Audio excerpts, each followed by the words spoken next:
Are you good with your recording? You need to do. Good morning, ladies and gentlemen. Welcome to our April Marine Fish Advisory Monthly Commission meeting, April 24th, 2025. I'm calling this meeting to order. I have no introductions or announcements other than Jared and I have spoken time and again, commission members, and I believe in the future, our only digital meetings will be January, February, March. The other meetings will be in person, right, Jared? As long as you can find us. As best we can. Right. Yes. As best we can, because there's been a number of members who have asked for in-person meetings, and I think much more is accomplished. And also, he said he's gonna work to make sure we don't come to a meeting and have to vote up 9 or 10 or 12 action items. He's trying to work with the administration on that. No promises there. Right, no promises, but just to let it be known to other commission members. All right, I need the review and approval of the 2025 business meeting agenda. Does anybody have thoughts? Do I need a motion on this, Jack? Chris? I think we want to cut comments from law enforcement, fishing game. And interstate fishery management update, given absences to that. Although I can cover some. Well, right now, Stuff. right now I'm on 1B. Right, and we want to cut 2A and 2B from the agenda today because the commissioner and law enforcement are no longer here, are not in attendance. Okay. Oh, I got you. Thank you. All right, moving on, review and approval of the March 25 draft business meeting minutes. Any edits to that, folks? Hopefully you read the package. You weren't misquoted or everybody's good with that, then we will need a motion for that. So approved. Motion by Tim Brady, seconded by Bill Amaro. Okay, so we've eliminated 2A and B. Moving along, Division of Marine Fisheries personnel. I'm gonna turn this over to Director Dan McKeon. Thank you, Ray. Good to see you all today. As you know, we've been very busy with the regulatory actions that this commission approved last month. There's a lot of work that goes into this rulemaking in advance, and then even after. Lots of paperwork that has to be drafted and submitted by Jared to the administration, working through the legal team. So that's what's been tying us up for the most part in the office, but we're done with that now. We expect the regulations to be enacted tomorrow. Filed tomorrow. And actually May 9th. So everything will be going into effect on May 9th, which is great. Right before most of the fishing is going to take place. I do want to tell a story about a letter we wrote to the town of Wareham, and Cheryl, you might be interested in this, that our staff on numerous occasions when they were monitoring horseshoe crab presence on Swift's Beach in Wareham would show up and it would kind of look like a putting green. The beach was the smooth as it could be and no debris on it. So the town took it upon themselves to do what's called beach grooming. And beach grooming is it's a small tractor, and you tow this device behind that has a whole series of tines, very small tines that turns into the sand and picks up things like cigarette butts or small pieces of shell. And our staff noticed over the years that this particular beach and in that part of Buzzards Bay, the horseshoe crab indices were not going up. They were in fact declining. So, on a hunch, we said, well, maybe it's related to this beach grooming that seems to be a favorite activity of the DPW. So I wrote a letter to the town and asking if they would refrain from beach grooming during May and June. And I didn't get any response, and so I reached out to the shellfish warden, who works very closely with us on shellfish issues, and so he got the attention of the town. Well, next thing you know, a notice appears on their website that says DMF has restricted beach grooming in the entire town. I called them up and said, whoa, we asked you, we don't have that legal authority to do that. But nonetheless, very positive response. And they're also working with the inland agency, the protected, the endangered species program, because there are also some terrapin issues as well as piping plover issues. So they're gonna refrain from grooming their beaches during the horseshoe crab spawning period. And anyways, I was pleased with the response. It wasn't that much effort to do it, but it's a good letter. You know, in fact, if you haven't seen it, we'll send it along, and there's a video link that's embedded in the letter. And boy, you can imagine if this device is being used, we're pretty sure the horseshoe crabs wouldn't, the eggs and the young of the year wouldn't survive very well. So anyway. Yeah, see, if I may, Yeah, it's sort of like a saltwater York rake.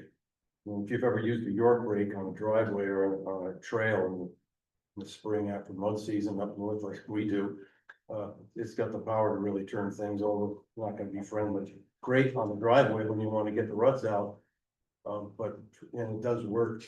We've got one in New Orleans, but they stopped using it a long time ago. yeah.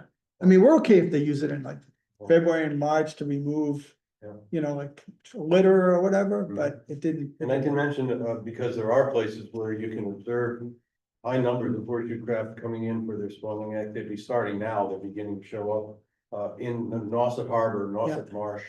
The beach could, you're on the Priscilla point, go all the way, like you're going to Nauset Beach and then turn left, to go up to Nauset Heights, go all the way to the very end. And there's a small parking area, and you can walk out about 150 feet to the edge of the water there. It's gravel, it's beautiful bottom. It's about a mile and a half to the inlet. And that beach, get some photographs of it. Anybody want to see them, they can come over. There's probably a density of a horseshoe crab every square meter. In 24 hours a day. They come up on the tide, move closer to the sandy shore edge, Mhm. and then down at low tide further out, and they just burrow into the bottom in there and lay their eggs. Just unbelievable how many millions of eggs must be deposited. It's about a 600-foot long stretch of the beach there, so Yeah. A wonderful thing to see, and you know, it's evidence that our harbors on the Cape are really been amazingly productive. Mhm. And I guess, and I keep thinking about why there's so many more crabs there than there were when I was dragging in the sound, which, you know, you remember you and I did, and when you were observing with us, we'd see a handful. And we get maybe a box at the end of the day, which we would sell for bait. Today, my son, when he's dragging or fluke, gets what his allowance is for his buyer is about 300 a day, gets him in his first tow. Mhm. Numbers like that, just, you know, it's gotta be the conservation that's taking place out on Long Preserve, where it's 100% protected. And that's a 12 miles of perfect spawning Yeah. habitat. If I can add, Liv, also, I believe DMF would recognize it when I say your management actions were working prior to our previous regulation, lunar closures. Talking to Perry, Derek. Derek Perry. Yeah. He said that we've got this going on with horseshoe crabs, you know, the lunar closures were in Yeah, fact they did. working, Yeah. so. And then now we've got, it's the second year in a row that we're holding back on fishing during the spawning period. I mean, we're really, it's a success, and it's a Mhm. wonderful thing to be able Yeah. to raise. But it was curious how this one area, Swift's Beach, where we sample, because there's almost no harvest that we're aware of up in that part of the area. So we're thinking it was It's a probably good another. thing, and piece. keep an eye on it now. Yeah. Yeah. So it's like salmon, you know, returning to those streams. Yeah. At night, but eventually you start getting a population base there again. Yeah, so our staff are doing surveys. It's a cooperative survey that's done with some of the NGOs. And we are responsible for two beaches, one at Swift's Beach and one out at at Stage Harbor. State Harbor. And, but if anybody would like to participate in one of those surveys, we can, we'll definitely accommodate the volunteers. I'll Yep. volunteer. All right. Take my name and direct me because You got that? All right. Next on the agenda is, or on my agenda here is, there was a letter that was drafted, by the commissioner and you may have seen it in the press. And Melanie is here today to help explain some of the complexities. It has to do with groundfish. And it has to do with the May 1st start date of the fishing year. This was a confusing issue for a lot of us because some of the groundfish interests up on the North Shore and in Gloucester specifically, obviously wanted us to write a letter to urge NOAA Fisheries to open the fishery on time, May 1st. Alternatively, they were concerned about what we call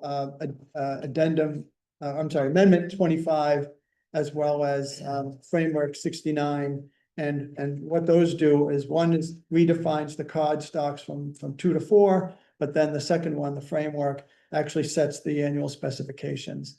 And many in the industry are upset with how some of those quotas are coming out at the end of that. And so anyway, it's a letter that urges Secretary of Commerce to open it on time, but to address some of the issues that some of the industry folks have raised.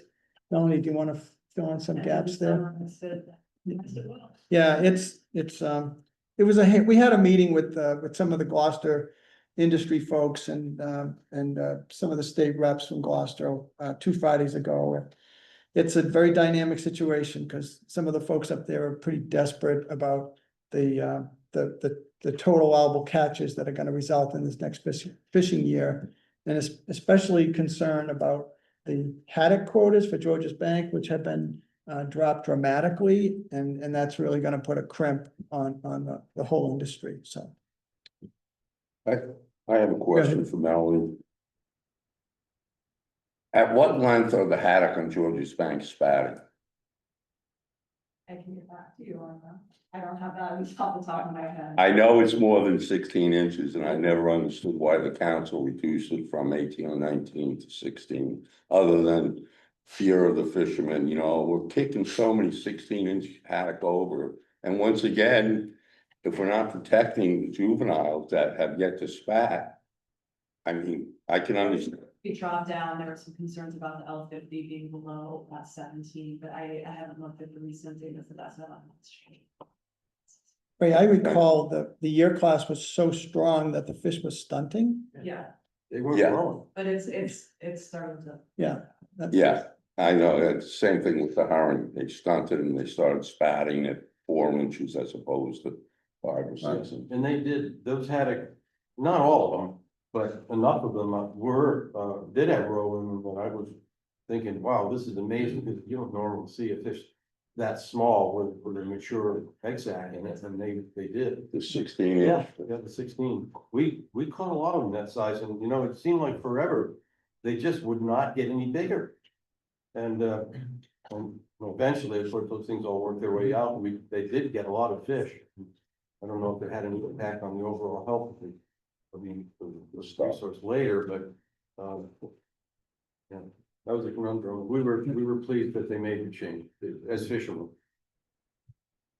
Well, I'm happy we have Melanie here representing the council because they have their hands full. Amen. My next topic is right whales. We have some very high counts.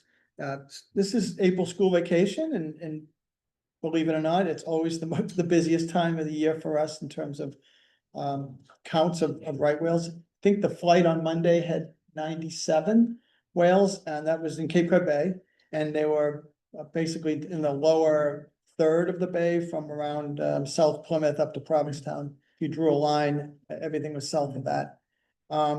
We did have we detected an entangled whale as well 2 weeks ago, and it's a whale, I think it's called 5110, and it's a whale that was seen entangled last December south of Nantucket.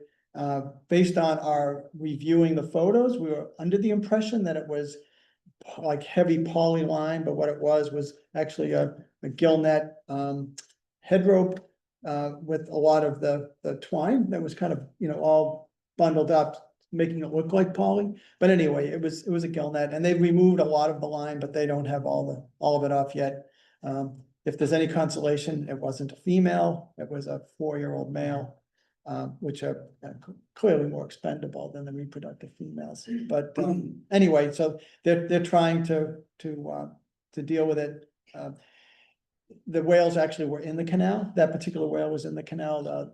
They closed the canal on a couple of occasions. If you were here a week ago, down by the east end of the canal, you'd see a pilot boat and the environmental police with the blue lights, just keeping boats away, because it's hard to adhere to the 500-yard buffer zone when I think the canal is less than 1,000 Yeah. yards across. So And that's the Center for Coastal Study clearing that whale. yeah, the yeah, team. the disentanglement team. That's right. Yeah. Today is also Right Whale Day in the Commonwealth, and so that's the reason that Bob Glenn isn't here today. He's up at the New England Aquarium. There's an event and we didn't find this out until after we'd already scheduled this meeting. But they're at the aquarium. There's an event going on there. There's also an event happening at the Whaling Museum in New Bedford. It's a school vacation week, so hopefully there's some kids that'll come out for that. And then, so next month, we're gonna bring the right whale team into the commission meeting to give you a full dog and pony show of all that we've got going on, including the passive acoustic monitors. We have 2 that are live that literally, send information, within minutes of what's being collected. And then we've got another dozen or so monitors that sit on the seafloor that have to be retrieved, but it's been fascinating to kind of watch the results. Cape Cod Bay has been lit up for 3 months, but not so much the one up in Cape Ann area, but we have had a lot of fin whales and sei whales there. And we did have 3 whales off of Nahant of all places, about 2 weeks ago, and they were pretty close to the beach in Nahant. Seafood show. I've got a good story about the seafood show. So the Monterey Bay Aquarium seafood watch program, what it does is it informs consumers whether to buy particular seafood products or not. And for those who don't follow this, the entire lobster fishery in US and Canada has been red listed by the Monterey Bay Aquarium. And I believe there's a lawsuit that's been filed by some interest in me. Is MLA part of that suit? Everyone likely that have a favorable ruling. Yeah, And that the plaintiffs will be held liable for the other side's legal. sure, okay. So, anyway, but we did get complaints from some of the crab fishermen because I think there's always a market for lobsters. I mean, everybody, nobody can undermine the demand for lobsters, but when it comes to crabs, it's more of a commodity. And so some of the institutional buyers were opting for other crab species that were not red listed.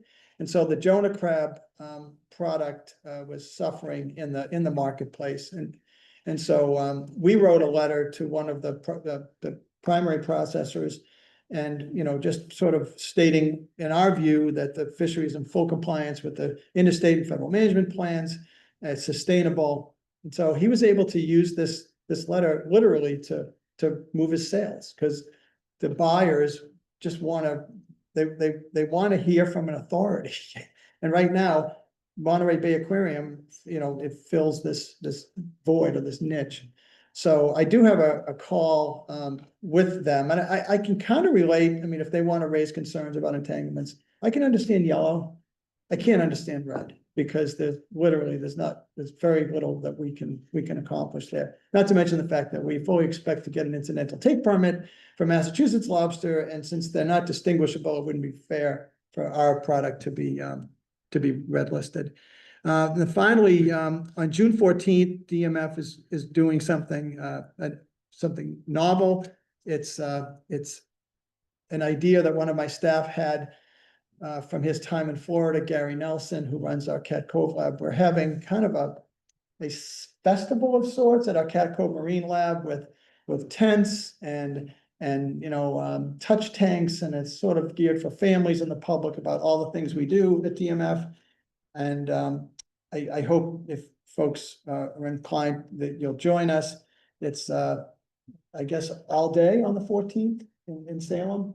And so you'll get to see the lab and we're sprucing up the lab, but we're also trying to have a lot of presentations for the public. And I told Greg Scommel he has to speak at this and bring his presentation to this event. So anyway, it'll be a good event. So that's the 14th. So question, Yep.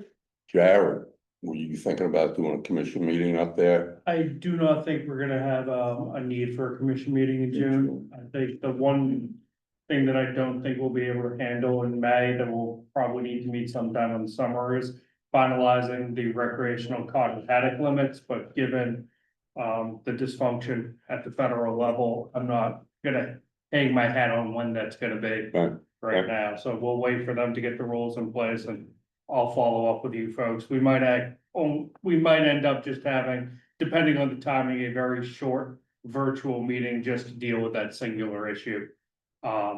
Should it come to that. Thank you. Melanie? Just, I was looking at the, to go back to your question on, George Bank Haddock, I was looking at the management track update for 2024. And so for the most recent, as of this period of 2022 to 2023, instead of an L50, they have an H50 and it's just under 2, and that equates to about a 35 centimeter, 14-inch fish. So our fishermen fish in inches and you're talking to me in centimeters. So what's 35 centimeters, approximately a 14-inch fish. 14-inch fish? Thank you. I've never understood that. Why we're still fishing, yeah, we're still fishing in American standards and yet the scientists talk metrics. Ray, do you want to recognize Captain Forsyth from MEP? Yeah, but you have another announcement, don't you? You have a new employee, Oh, Bradley Morgan? right? At the far end is Bradley Morgan, who is assuming the position that Julia Kaplan held for us. And we're thrilled to have her. She's working directly under Jared Silver, and she's great, and you'll get to work with her. Any words, Welcome. Bradley? No, excited to be here, meet you all in person. Yeah, excited to be working with you all. Well, we welcome you and hopefully the DMS staff has down in the Bedford office. Yeah. Yeah, great. Well, I see law enforcement's back on the agenda. Back, sorry. Sorry. Morning, everybody. Good morning. Sorry. Can you identify yourself, please? My name is Walt Forsythe, the captain. I oversee the South Coastal Cape and Islands. And just wanted to, Captain Chapin is away on vacation, as well as Lieutenant Aiken, who you see sometimes, and Matt Bass, everybody's favorite EPO. He's on vacation. And he's on vacation in Puerto Rico. Oh, not India? What's that? Was it India? Saudi Arabia? He went there, his daughter went to Yeah. school there. Right. So, yeah, and I know Matt's very locked in on all the events that he comes here for that. So I just wanted to give kind of an overview, for the environmental police. We, currently have 103 officers.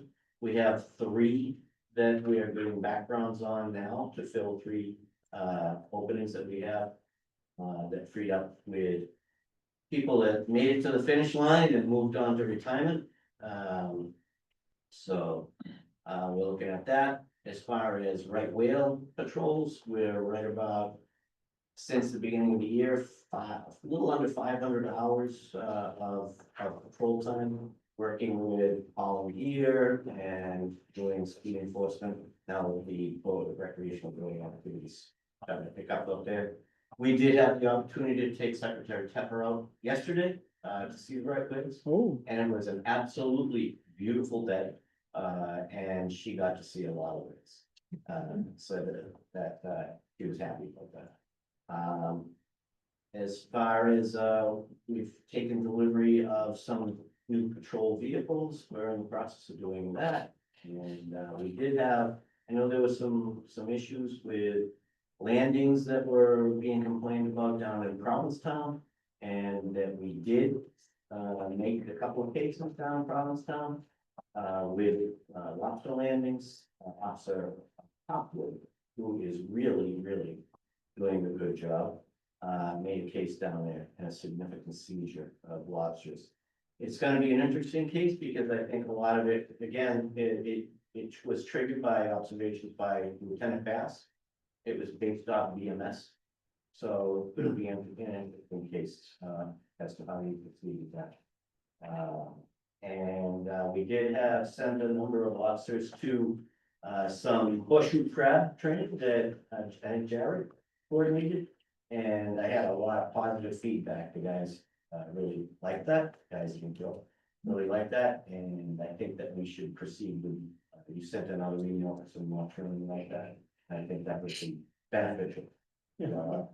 I'm thinking there is that if there's a hot button issues or things that your team wants to focus on, relay that through Chris Baker down to me, and we'll work with staff that we can do maybe a couple of those in winter, Yes. I think.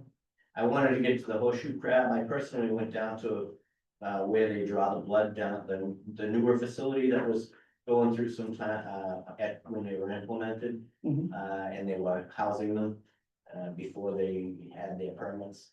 So I had gone down there. It was interesting, facility to watch, and how they release them. But, I think that's all I've got for, right now, as far as casework. The officers are busy, overseeing, the checks are going up now as far as, activity. There's some cases being, brought to your attention by, market inspections that some of the officers are going in and finding that, some of the establishments are not permitted correctly, so, a lot of that is going on as well. Any questions for us? Questions for enforcement? well, Dan? just for the commission's benefit and maybe for yours as well, the whole issue of this, of dragger caught lobsters is overly, complex. And the regulations, we've heard from some of the boat owners are, challenging to follow because lobster management was set up by the trap fishermen in terms of lobster management areas.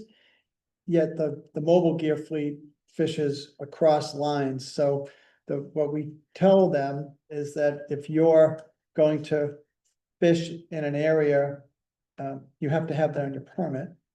If you have that area on your permit, you have to abide by those rules. And those rules differ. Area 1 has a 3.25 inch minimum size, 5-inch maximum. You get out to area 3, which is offshore, it's 6.75 inch maximum and 3 17/32 minimum.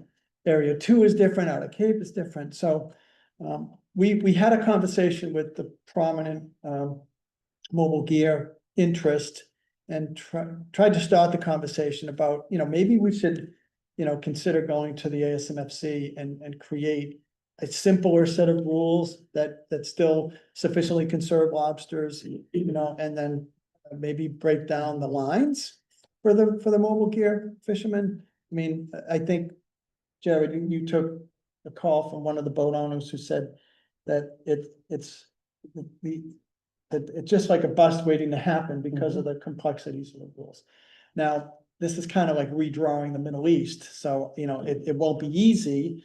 But, and even the dragger folks who were on the call with us, they weren't trusting anything that I was saying, even though I was trying to come across as, maybe we can make these rules smarter. They interpreted that as, somehow you're gonna take lobsters away from me. But, we have looked at the sea sampling information, and we've noticed, some of the patterns of how they fish, like they might, if it's a multi-day trip, they might be fishing for finfish. For a while, and then they make some lobster toes, and then they'll go land them. Well, the rules say you're allowed 100 per day. And, up to 500 for a trip. But the challenge there is that the federal government interprets a trip as from when you leave to when you return. But some of these boats are not unloading their fish. They're just unloading lobsters and then resuming fishing. So in some cases, it could be an 8-day groundfish trip with 2 lobster trips, and embedded within it. So it's kind of messy. I really do appreciate the efforts of the officers because for no other reason, well, first of all, you have to enforce the rules, but for no other reason, it's like, okay, I know you guys made the bus after the conversation that we had with them. I want to bring it to life for them and say, no, really, you guys really should embrace something here. Now, in terms of ASMFC, New Hampshire and, well, Maine doesn't allow any mobile gear harvest, so all those boats come south and most of them to Massachusetts. Rhode Island has a few, but I think we would have enough influence at ASMFC to do this. And the rule that I mentioned, the 100 count per day, that is a feature of the interstate plan, but it's also a rule that we wrote, or I'm sorry, our legislature wrote, and it was just adopted and, for the entire East Coast. So it's something that I think is worth, chasing, a simpler set of rules. Maybe you give on them something on the minimum, maybe you bring down the maximum, and it's like, there's, now you can have 100, but some of these 100 lobsters, we've seen photographs and they've been, they're quite stunning, the sizes of the lobsters. So they're obviously seeking out the largest lobsters, which isn't necessarily an environmental crime because they are limited to just 100 a day and there's fewer boats fishing. We aren't seeing landings go up, but in terms of enforcement and compliance, I think we can improve things. At least it would be an improvement in my mind, but this commission should really think about that, whether we should take that on or not. Bill? Yes. Thanks, Dan. Couple things. Number one. Gotta remember, there's hundreds of trips being landed that are within the rules all the time. We're not talking about those. We don't hear about them from enforcement. Obviously, they're interested in the ones that are violators, but overall, the willingness of the fleet to embrace the rules and try to work within them is significant. And I don't want that to not be mentioned because we hear a lot about dragger lobsters and it's never very good. We hear. Second, the larger lobsters, if you've ever used a square mesh, catch ground fish at 6.5 or 7, and a lot of boats are using the 7-inch mesh these days. You'll discover that you don't get very many small lobsters or even medium-sized lobsters. Almost half of what Joanne Hay plans is 3+. He's not targeting lobster, he's fishing for ground fish with a bycatch of lobsters. There happen to be so many lobsters at times that you'll get the 100-150 a day, and you can select out the best ones you want to bring in, obviously. So there's that going on. I don't know that there's really a lot of targeting that takes place, except in the instances which you pointed out, which I'm not familiar with the bigger boats and how they operate, but I'm aware that they do a double trip. They won't land the ground fish and head back out again for economic purposes. So there's a lot to this that is not very evident on the surface of it. And then if you go all the way back to when I started dragging, there were draggers that targeted lobsters, especially in the summer down in the canyon areas, that would come in with 20 and 30,000 pounds. There was a big fishery for lobsters directed through draggers. And when the limit of 100 per day came up, of course, that went away really quickly. And it really has an enormous impact on what we can land. When we look at the number of lobsters that are taken by traps, and I don't begrudge them the ability to do it. I think it's great. It's one of our best fisheries and it has a great future as long as the temperatures don't keep going up. But the dragons have given up a lot. Yeah. In this 100 possession rule. I know my son has yeah. So those rules are 20 years old and, but I hear you. I don't necessarily want to take a bite out of their bottom line. But I am asking us to sort of think about is there a way we can break down that we can ignore the LMAs? Like, do we have to have area specific rules for mobile gear? Is there a way that we could create like Yes. some sweet spot? I'm sure you can, I'm sure you can, and I'm not saying anything Yeah. negative about the comments concerning that. I'm sure there are ways to improve it. Yeah. But let's just give credit where credit is due. Yeah. But the credit given to Matt Bass to study the VMS as to where that boat was fishing Absolutely. is, it's creative. I'm just wondering if it's necessary in terms of the big picture of conservation and management, that's all. Where there's bad actors in the game. we'd love But to I'm see- not necessarily saying that it's a bad actor, because if No, I know. the lines are invisible Yeah. and they No, don't. I'm not talking about that. I'm talking about the individuals who are historically known as trying to get by Mhm. rules and regulations. If you can do something about that, obviously. Yeah. please But succeed. I guess what I wanna leave you with is, there are people who aren't necessarily trying to overcome the rules. But the crew or the captain didn't pay attention to the fact that that the boat crossed a line. Like, even though they were within the 100 count, the biological measures, the minimum size, the maximum size. That suddenly they've run afoul of the law because part of the tow was over a line. And so I don't think it's worth it. So I would love to come up with a cleaner rule that would work for everybody. I think the officers will appreciate cleaning too. Yeah. The simpler the better, Mhm. and it'll never be simple. The other thing is too, that I think that, the word is out that Provincetown was being monitored, and they're getting a lot of checks down there late at night. And there was a couple of vessels that were checked, they were just laying up overnight, no landing going on. So, they were in compliance with those day trips, Mhm. not making landings, so. But, comments were made that you guys are down here a lot lately, so, that was recognized. Great. So questions for enforcement? I have one, getting back to the 104, the number 104. Are those boots on the ground, or can you tell us how many people sit in an office and how many people are active in the field? And is that number projected to go up? We wanted to go up, but don't give us a body, because I said 103. Okay, 103. Just trying. So 103 with 3 in the process of interviews and background search. We have approximately 10 admin type staff, such as myself, that are not. Yeah, I might be boots on the ground to go deal with overseeing something that occurs to free up bodies to, work at a command post, and take that over. But as far as, so that would be, but in the 90s, 93. And then we've got a number of officers out injured.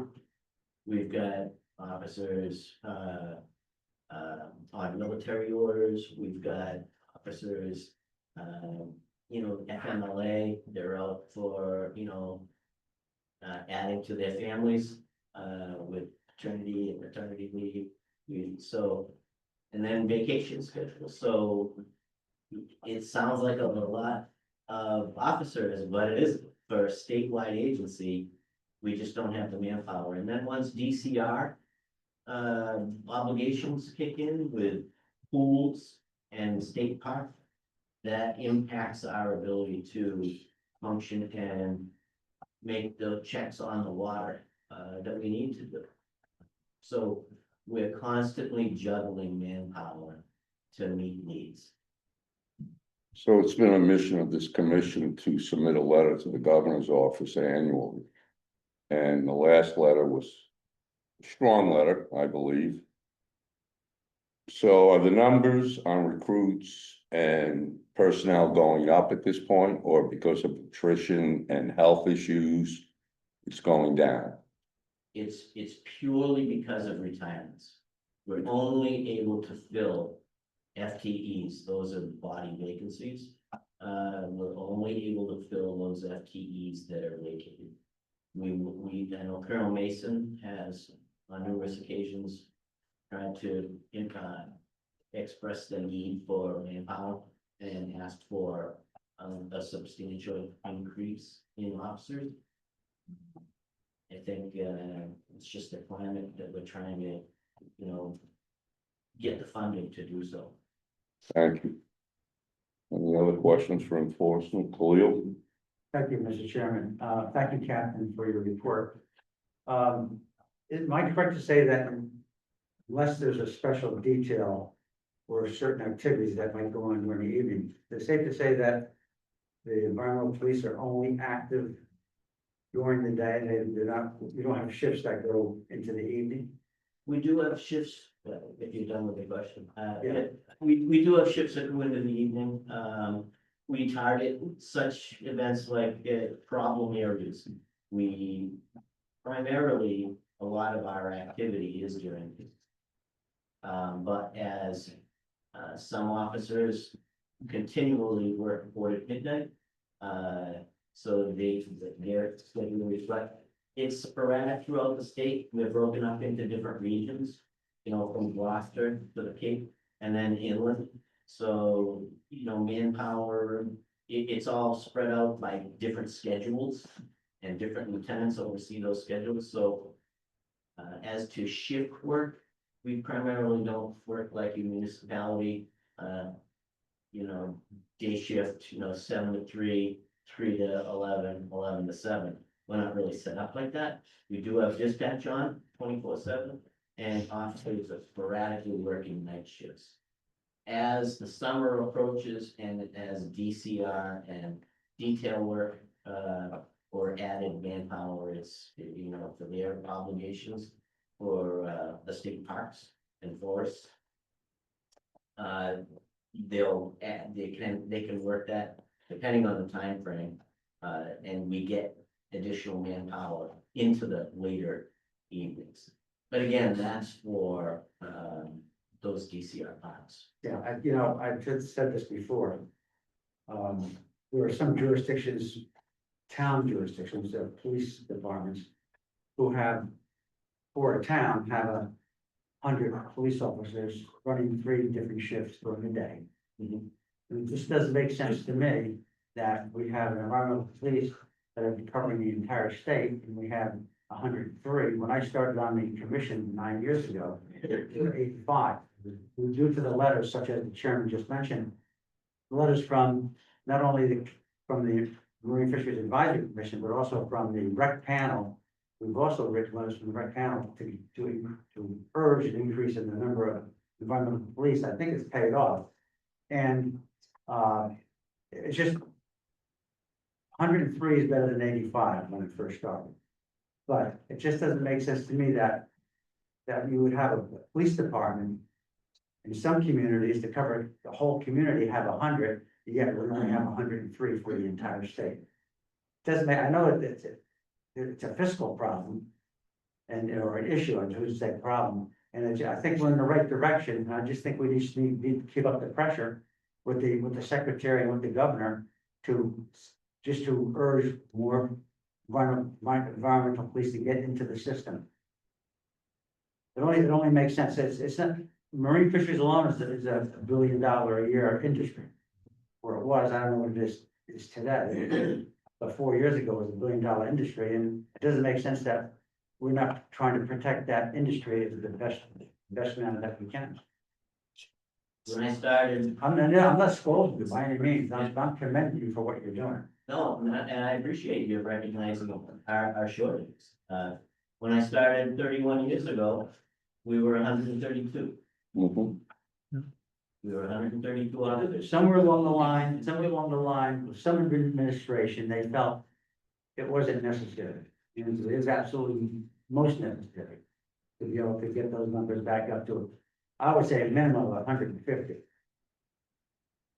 But I agree with you, Kyle. Okay, I'm on the record, a little bottom. Thank you, Khalil. Director So- McTiernan. I believe there'll be a replacement for interim colonel soon. Yes, sir. Yeah, so maybe when the new person is hired, we can invite them in. and Sure. and regulate those thoughts. I think this commission is probably among the best friends that the biggest supporters that MEP has had, and so, you know, we can continue singing that song. You know, why don't we do that? So in terms of budgets, state budgets are usually put together, you know, in the fall for next following fiscal year, so it'd probably be good timing, at our summer meeting or whatever, that we have the replacement come in. And we'll have that conversation. Leo? Thank you, Mr. Chairman.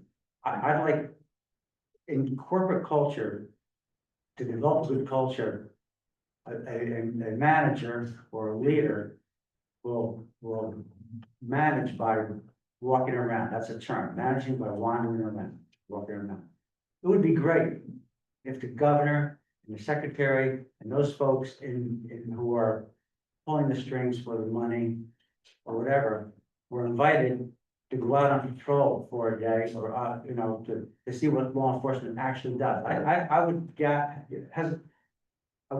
hesitate to say, I bet they have no idea what the folks in the Marine, the environmental police do. They have no idea. I think if they were managed by wandering around and joining in and going into your classroom, I bet they'd have an eye opener and say, yeah, we need more people. It's kind of nebulous to them. I'm almost sure they have no idea what's going on. It's funny you say that. That should be off the record, but I don't. Yeah. It's late, Leo.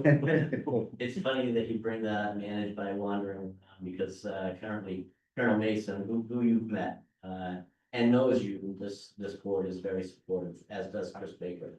And that's why we really want to be here at these meetings. But Colonel Mason, you know, he shows up when it's least predicted. I've had officers in the field say, geez, I looked over my shoulder and the colonel's standing there watching what I'm doing. And that's Provincetown. And then other parts of the state inland, you know, it's the same type of comments. Geez, I was dealing with somebody and I look around and the colonel's car's parked, and watching him, checking out. You know, not checking up, but just watching, see, then he talks with them and sees what the needs are, and so he's really been good to have, and is trying to make some betterments for our agency. I'm hopeful, and I'm pretty sure that the panel interviewing the next colonel that we get will bring on somebody similar that has those capabilities. And he or she would most certainly be urged to come to the first meeting with you folks. Thank you, Captain. You've been very informative today. Thank you. I would just like to make, I should have made this on our introductions and announcements, but I submitted 2 packages to ASMFC for the AP for summer flounder, black sea bass, and scup. 2 different charter recreational fishermen from the Cape and off Cape. I don't know if anybody else reached out for AP members, but I got an email from Tina Berger, and they're looking for AP members because the AP members they have now, like 17% attendance rate, 11% attendance rate, and they're looking for AP members. But anyways, I wanted to make that announcement. Thank you. So I guess we're moving on to action items. Oh, yeah. Who's got this there? I will start. So, we've been working on to finalize these rules and we, also examining the motions that were made last meeting. And we feel it's necessary to come back to you to clarify the rules on the record. Specifically, this was the shark fishing, shore-based fishing and shark fishing rules. And what we're trying to clarify is the use of compression devices, Compressed propulsion devices. compression propulsion devices, Can you explain that to me, Travis? Bait A cannon. compression compulsion device, Bait cannon. a bait cannon, a bait can, cannon, a bait cannon. cannon. Something you launch. Yeah, yeah, I know what a cannon. All right, Bait cannon. bait cannons, Make a t-shirt. Yeah. Is yeah. there a reason we're not using that term instead of this compression Yeah. Thank It's, you. it's like the metric systems. I mean, do we not use the word cannon because it refers to something that's not? No, more to just be as broad as possible as to the types of, so someone's not like, this isn't a bait cannon, it's a t-shirt gun. It's a compression I propulsion suggest device. we put something in parentheses after the term, so that it's. Absolutely. So we wanna clarify that, and we also wanna clarify, what, the use of any of these devices on a vessel. And it, as we were drafting the final regulations, we were going back and forth, because obviously if you're on a vessel, you don't need to launch baits, you can move your boat. And so, that's what's in the memo, is two clarifications: to prohibit the deployment of baited hooks by use of any motorized compressed propulsion or remote control device when fishing with rod and reel from the shoreline, any structure affixed to the shore or wade fishing. And then secondly, this would not include kites or kayaks, nor does it apply to power reels, given that these devices retrieve bait. So we would like to get the commission's support on that, and if you want, we can have some further discussion on it. Well, do we want the motion on the board first, or do you want to discuss it? I'd rather put the motion on the board. Can somebody make the motion, please? I move the motion. A second, Chris McGuire, okay, it's open to discussion. Well, Bill, I'm gonna start, I'd just say that, I was in favor of controlling, shark fishing, and we acted that way at our last meeting, and I was in favor, of what we came up with. But I think that as we get into the nuts and bolts of this stuff, it sort of seems like micromanaging and overdoing what our intent was, that's all. That's all I have to say about the whole. thank you, Bill. So. Leo? Could you state the motion? You wanna leave the motion there, cause I don't, It's in the memo, the April 18th memo. Motion. Right here? Yeah, prohibit deployment of baited hooks by use of any motorized, compressed propulsion or remote control device when fishing with rod and reel gear from the shoreline. Any structure affixed to the shore or wade fishing. okay. And then the second point, right? This does not include kites or kayaks, nor does it apply to power reels, given these devices retrieve bait. Power reels given to retrieve bait, Like a mechanized reel. like an electric reel, Correct. when you fish a Zabiki rig or something. And then there's a second aspect to it as well. Which would be, oh, no, oh, right, from the shoreline, yeah, never mind. So, and just as a kind of point of clarity here, what was approved at the last meeting. Was to prohibit the mechanized motorized deployment of baited hooks.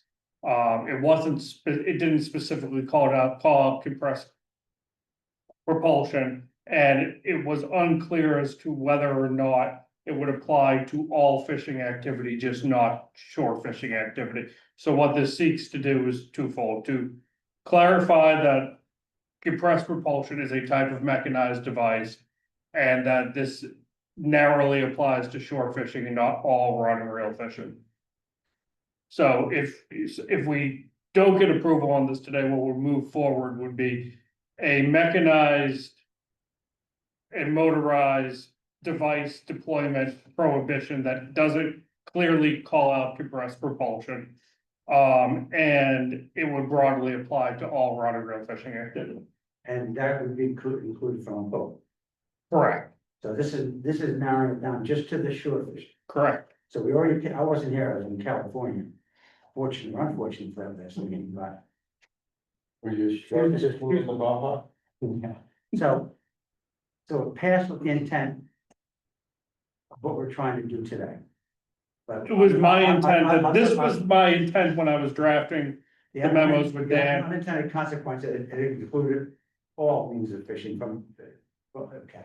So this is just narrowing it down to the, so for all good purposes, it was passed with the intent for shore fishing, but it didn't come out that way. Mhm. Call the question. So help me out with this, Jared. We closed an area that I think Fish and Wildlife or the feds are pretty much in charge of, backside of the Cape, Monomoy, the tip of P-Town, the Right. inside of Cape Cod Bay to Plymouth. So We what, didn't close the area, we restricted fishing within that area from shore. Using a combination of a wire or metal leader that is 18 inches or greater. With a hook that has a gap that is greater than 5/8 inch. so what have the feds got any regulations to fish the backside? Shark fish? No. No. Because they would supersede ours, wouldn't they? If they have, we don't even know if they have. They don't. The National Seashore doesn't. Yeah. Regulate fishing on that type of fishing on their property. And I thought at the last meeting, the purpose was to protect water goers, people active on the water during the day. And I thought it would have been easier just to night fishing only for sharks. That way you haven't got swimmers and boaters and kayakers, but I don't know. How does the commission feel about this recommendation? Can I ask a question of law enforcement? Have you ever encountered? I mean, do you know of encountering on the backside of the Cape, somebody fishing with a bait cannon?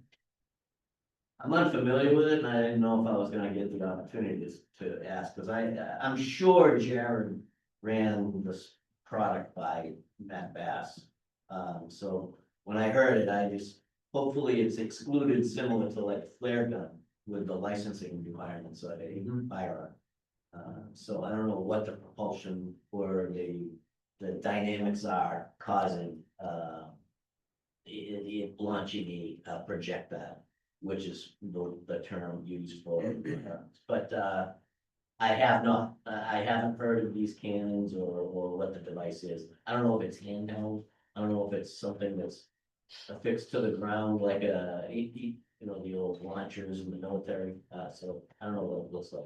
Like a mortar launcher. So I don't know what it looks like, but I have not to directly answer the question. Or a catapult on them. I mean, I'm a ship guy, so we have what we used to call a lyle gun. We have a line throwing gun on the ship that actually, you can you fire a projectile with a small line attached to it to the ship that you want to rescue.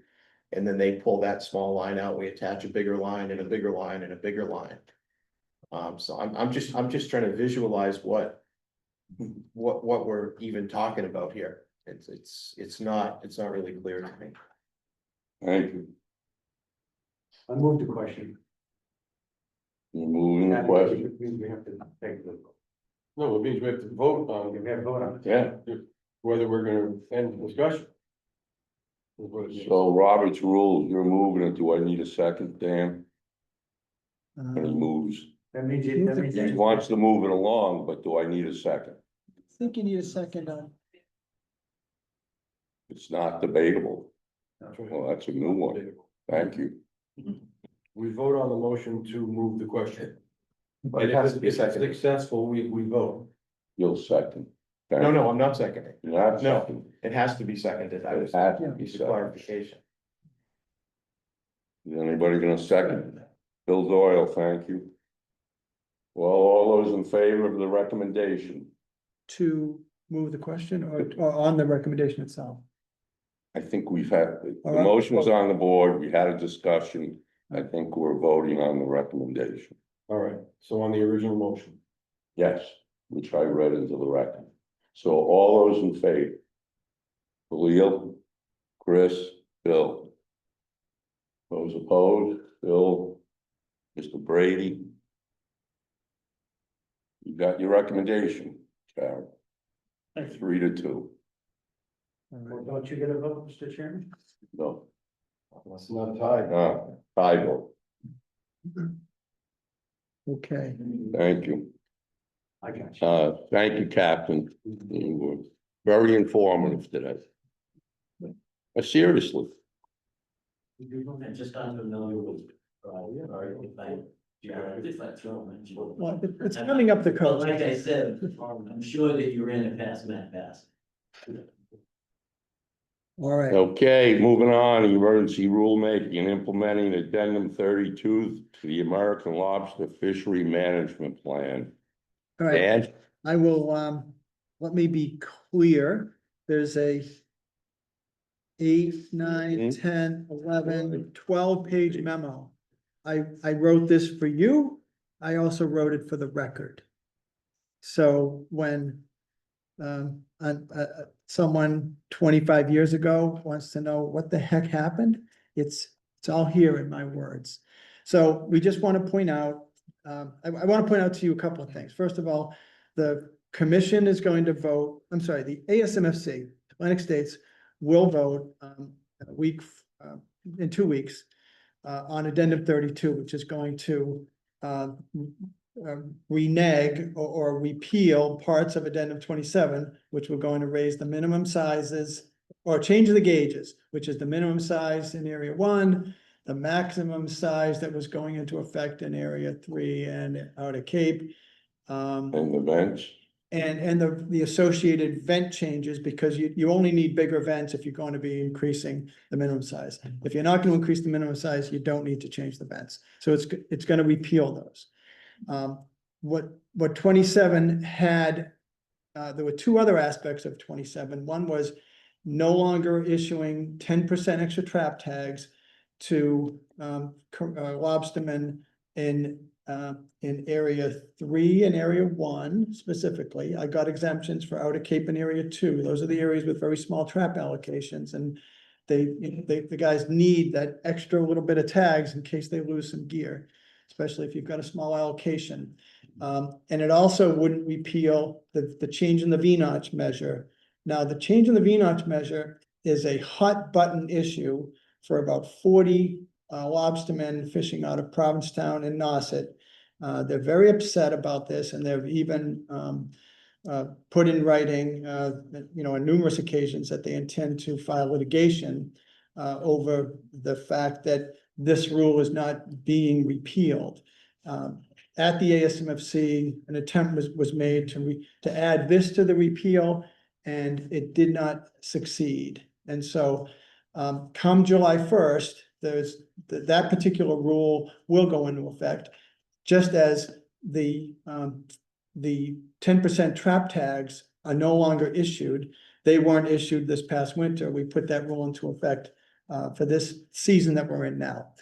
So expect to get hear a lot of discussion and maybe even litigation on from these 40 Outer Cape fishermen. But I just want to be clear why I personally support this 1/8 inch V-notch measure. What it is the V-notching is, as you all know, it's an activity where the notch is cut out of the tail, a particular flipper on the tail of the lobster. Now, these rules were put into effect between 22 and 25 years ago under the addendums that were back in the early 2000s. And at the time, Area 1 and Outer Cape and all the other areas kind of all went in different directions, and this was considered a good thing because you got to sort of manage your lobster fishery as you saw fit, but it created some pretty disparate sets of rules. Now, the Area 1 fleet, which is the dominant fleet in terms of lobster production, they opted for no gauge increase whatsoever, but they did agree to notch every female that comes up in the trap. And as far as possessing lobsters, the notch is anything that looks like a notch, so-called zero tolerance. Now, in the other areas, like in the Outer Cape specifically, they maintained that that old V-notch definition, which is 1/4 inch. Or, you know, or more than a quarter, I'm sorry, less than a 1/4 inch.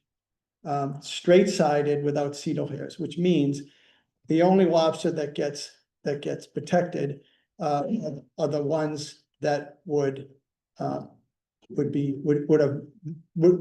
molted. So what we have going on right now is two different sets of rules in the Outer Cape. One for the federal permit holders and one for the state-only permit holders. So I can't think of another rule within a lobster management area where you have different standards on a conservation measure among two subgroups within the LMA.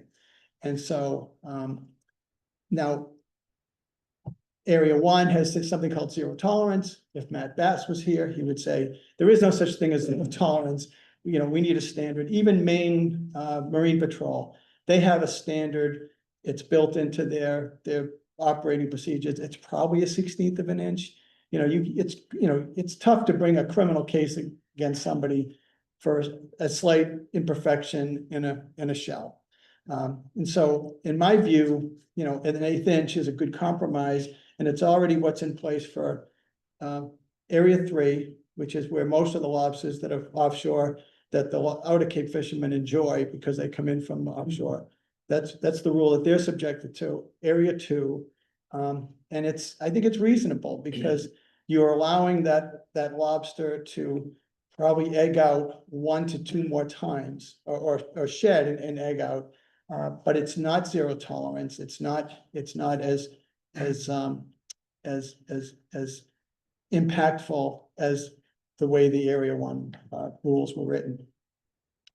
The argument that the Outer Cape guys are making is there was a deal cut 25 years ago, and there's a settlement agreement, and therefore you really can't amend these rules. But I don't have any evidence of a settlement agreement, but even if we did, 25 years of management, things evolve. You know, the rule that was enacted to bring those other areas into this 1/8 inch definition happened over 12 years ago. So I think it's appropriate. And to law enforcement's, you know, issues, it's very difficult to have 3 different definitions in the state for V-notch possession. When I say that, it's the Outer Cape has the least restrictive. It's an 1/8 inch for, I'm sorry, the Outer Cape state only has the 1/4 inch, no, you know, straight sided. Then you've got the Outer Cape's federal has an 1/8 inch.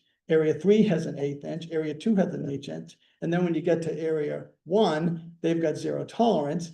And all of those definitions get washed away because in commerce, in the dealers, we allow the least restrictive rule, which is the 1/4 inch. So in terms of statewide enforcement, we adopt the least restrictive rule because nobody knows where those lobsters came from. So it's just a heads up that I do expect a lot of negative energy on this one. And I still think it's appropriate to have the Outer Cape lobstermen to have one set of rules between the state permit holders and the federal permit holders. And that doesn't mean the state waters and the federal waters. It means depending on the permit that you have a different set of rules. And so I just want to bring that to your attention. So rulemaking wise, we're going to go to ASMFC. We're going to take a vote likely to repeal Addendum 32. I'm sorry, enact 32, which is going to allow us to then enact emergency regulations to pull out of the regulations, that which we enacted last December on the gauge increases and event sizes. And then we will hold a one public hearing probably in early May 19th. on May 19th. Sent an email out on it. And then the next time we get together, I'll be asking for a vote to make that a permanent rule, which you'll want to do because otherwise our recreational and commercial fishermen in area 1 are going to have more restrictive rules than their counterparts. and we've kind of telegraphed this already, and the administration had already came to the, or sent a message through the commissioner at the MLA annual weekend back in January, saying that it is our intent to work to make the rules consistent, for fishermen fishing within the same LMA. So, So, Dan, if we can discuss this. yeah, Bill and I both live on Cape Cod. And we're gonna hear about this. Now, I believe I asked you, and Story was supposed to give us numbers on the V-notch landings from the outer Cape Lobsterman, the percentage of V-notch, and what was it, 12%? Because I'm hearing it's gonna affect 30 to 35% of their landings. I'm not talking Yeah. about prices or Right. anything. So what is the percentage? well, let me just say this, when the answer is between 2% and 4% are gonna be affected by this change of definition. 2 to 4%. In terms of the optics, when the advocates for the fishing, or for those 40 outer Cape guys say that on the record, there's a whole bunch of people up and down in the other New England states that open their eyes really wide saying, are you kidding me? 25% of your landings are non-conforming lobsters that we put back in the water? It's kind of arguable if it's low, whether it's worth it. But when those numbers are exaggerated to the tune of 25% or 30%, it almost galvanizes the other state to not support any kind of an exemption. But so we spend a lot of time, Yeah. we have sea samples going out of Provincetown, Nauset and Chatham, 6 months of the year. We have a lot of data, and we even have been taking gauges out to show the fishermen, we don't throw any lobsters over. We just measure them as best we can relative to the two definitions. Mhm. And we think those numbers are grossly exaggerated. Okay. I know enforcement, Pat Moran, who's retired now, he was always in a tizzy about the oversized lobsters, which the outer Cape lobstermen are still going to be able to land as of now. But I would suggest for these outer Cape lobstermen that we send state people down to their shops, their tanks, or have them record, because I would like to know how many. That's another number there's discrepancy in, they've told us, 30% of our lobsters are oversized. I would like to see hard numbers on that, before we make another move on this small segment of harvesters it's less than 40, it's more like 28 or 29. And then we ban them from taking oversized lobsters. I'd like to see state Yeah. statistics, so if you could. So just to be clear, the rules that we enacted last December Right. on the books. So the V-notch possession standard there's no proposal to do anything with it. That's there. Mhm. So we're not touching that. So the objection that they're gonna have is, well, why didn't you repeal that as well? Right. But that rule has been enacted.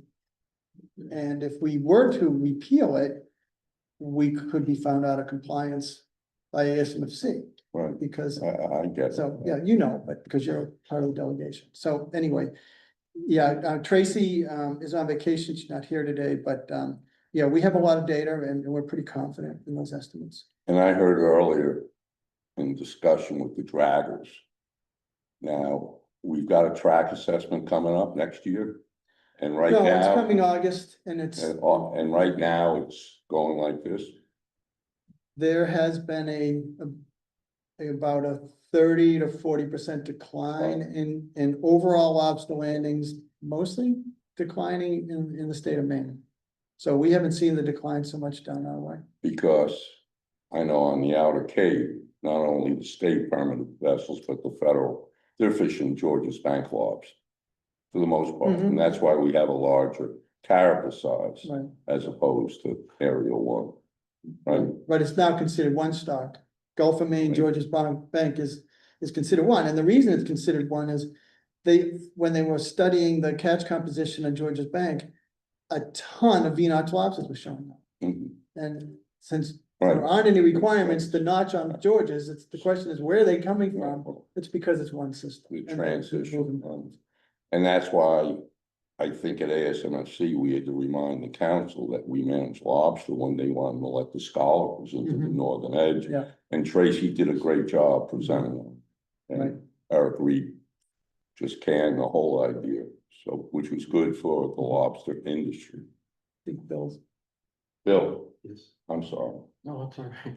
Thank you for going over a lot of the territory that we have to talk about as Outer Cape representatives and people who live on the Cape. We certainly will hear about it. We're hearing about it already. I'm trying to follow the theme, Dan, that you laid out and plugging in my own feelings about it to try to coalesce with what you're saying. I get it. I get what you're trying to do. However, it keeps coming back to me that we've had a very successful tour. No one can argue that the lobster industry is virtually the backbone, along with scallops, with what we have in New England today. And it's been a tremendous advantage to have the management strategies that we've had for the past couple of decades. So the fishermen in our region are wondering why, with the benefits that they've accrued and that seem to be spread throughout the entire industry, why they have to have this placed upon them when they won it in court 25 years ago. And they feel now they're going to win again 25 years later, because they're going to be arguing the same basic philosophy to the court. Now, the situation in Maine with the decline that they have seen, it doesn't surprise me at all that lobsters are not being caught in the same numbers in the same places that they historically have. Because I'm following very closely what's going on with water temperatures on the George's fishery in the Gulf of Maine. And they are all over the place. 12 degrees warmer in some places in some periods of time during what are called marine heat waves. 12 degrees colder and freshwater in large slugs coming down from the melting Greenland ice sheets. All of these things are making lobsters seek an environment that's positive for their environment and their needs. So I think in some ways, the reactions that we're having to try to manage lobsters in the short term with these environmental changes that are going on, it is perhaps the wrong way to be approaching it. I really think if you listen to the lobstermen about where they're going, the Cape lobstermen, they're constantly talking about fishing further offshore, especially the P-town guys. And they're going in places now where if they were to put the floating array of windmills in that the program called for the Gulf of Maine, and we know that the tracks that they've got out there and the bidding that went on, I mean, it's going forward somewhere. We're on the hiatus right now, we know that. But those areas are going to be the future of the lobster industry from what I can see. Well, the problem with that, Bill, is those areas are all in lobster management area 3. And then they're not in so-called Outer Cape. So those wind leases were not placed in any of the inshore lobster areas. So if there's gonna be better fishing opportunities, they'll have to get a different permit to go, because these guys set up their zone historically in 1999 and they have this small area, and only those who are part of permitted for that area are allowed to fish there. And that's sort of the theme of the Outer Cape. It's a very successful program because the density of traps is low. There's only, well, we started out with 90 permit holders. I think we're down to like 59 now. When I say 90, I mean back in 1998. Some folks just went to another area, but it's been all about effort control, and that's the argument that they've been making is let us give us credit for the reduction in traps and the reduction in fishing in exchange for taking lobsters that other boats are putting over the sides. Okay, I had to say a few words on so that. Yeah, I mean, this is painful because you're in there's 3 tribes in the Outer Cape. there's Provincetown, there's Nauset, and then there's Chatham/Harwich. And the first two, they're almost exclusively state-only permit holders.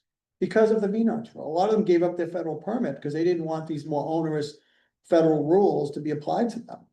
And so we're really left with the predominant Chatham fleet that fishes with a federal permit that have these rules. Now, none of those guys have weighed in because they don't dare, upset the fellow lobstermen for the next port, because they do have to fish side by side sometimes.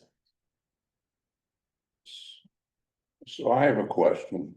If there's 30 or 35 active, and I'm sure the story could tell us how many active participants in the state permitted only.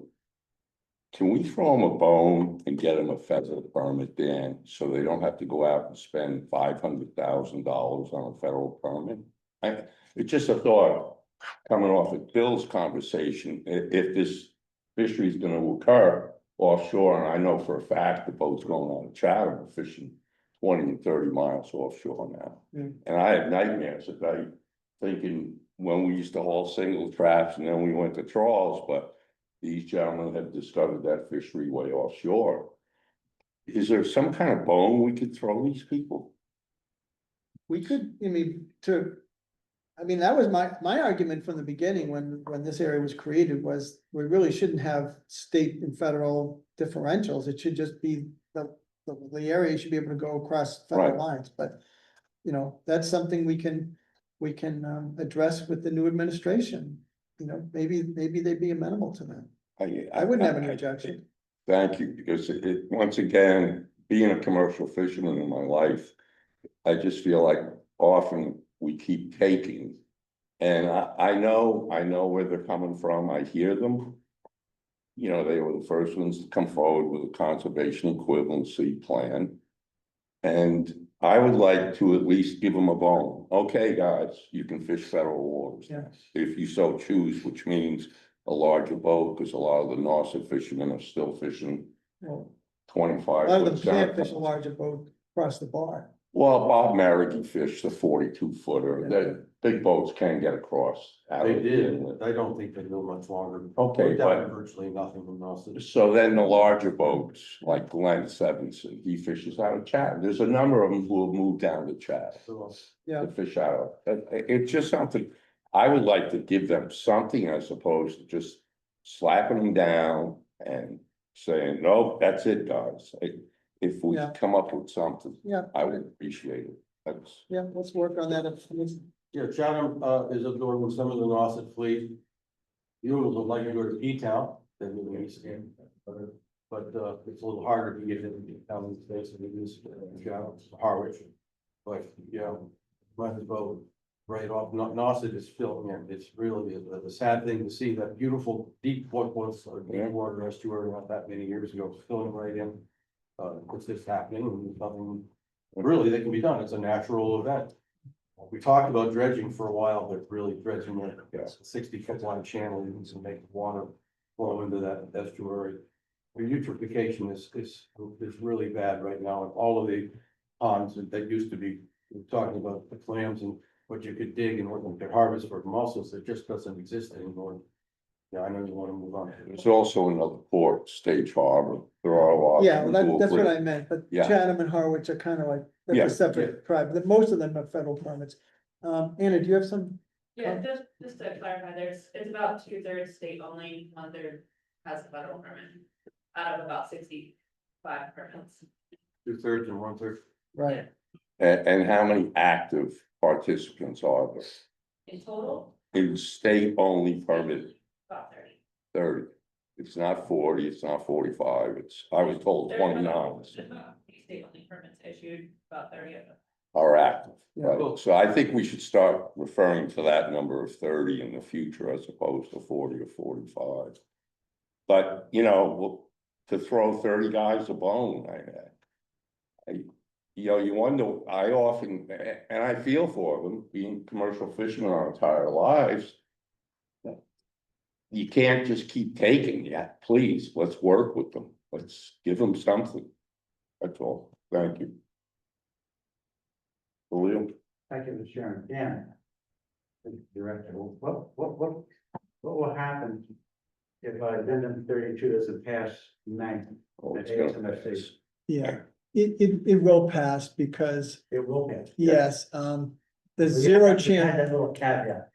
Well, there's zero chance of it not passing because New Hampshire and Maine would then be found out of compliance. And the ASMFC is scared to death to have to go to the Secretary of Commerce, as the rule allows, and ask the Secretary of Commerce to close the lobster fishery that produces like 90% of the nation's lobsters.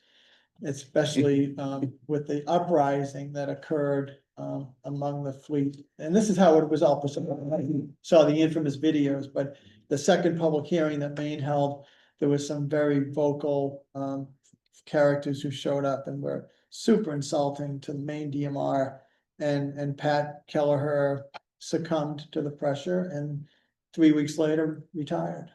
So anyway, the chances of this not passing are Right. zero. It will pass. All right. So that's the plan, with the timing, and we'll join us for it'll be virtual? Virtual, Yeah. here, Yeah. 6 P.M. May 19th. Oh. Yeah. I'm sorry. Okay. Decision on commercial striped bass management proposal. Yeah, so basically, if you had a chance to read the memo, I'm here to say that the idea that we came up with as part of the public hearing package, we didn't come forward last month with a decision for a final recommendation. In fact, we're basically standing down on this. It was challenging because it was kind of when I say last minute, it was, we decided late fall to come up with this idea. We presented it to you, but at the time, we didn't really comprehend what kind of commercial quarter cuts would have had to have been taken if we went with the slot limit, because you, in the conservation equivalency, you do need to account for the reduced egg production. So anyway, there's a lot to talk about, and I just want to mention some of these issues. I didn't think it would be appropriate to come to the commission and ask for approval when you wouldn't know what percent cut this would have entailed, because we could have chosen from a whole suite of options of what that slot limit would be. So this slot limit is really based on a hunch. There is some scientific papers published, but you know, it's kind of a Hail Mary. We're hopeful that we can do something to enhance reproduction on an annual basis. Right now, everybody's fingers are crossed that this year might produce a decent year class. We've had 6 stinkers in a row, and that is gonna cause real problems in the future.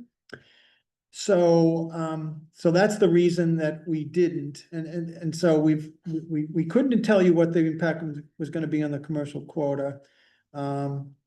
We also, I've asked Nicola to see if she can get the technical committee to sort of embrace this, if this is worthwhile.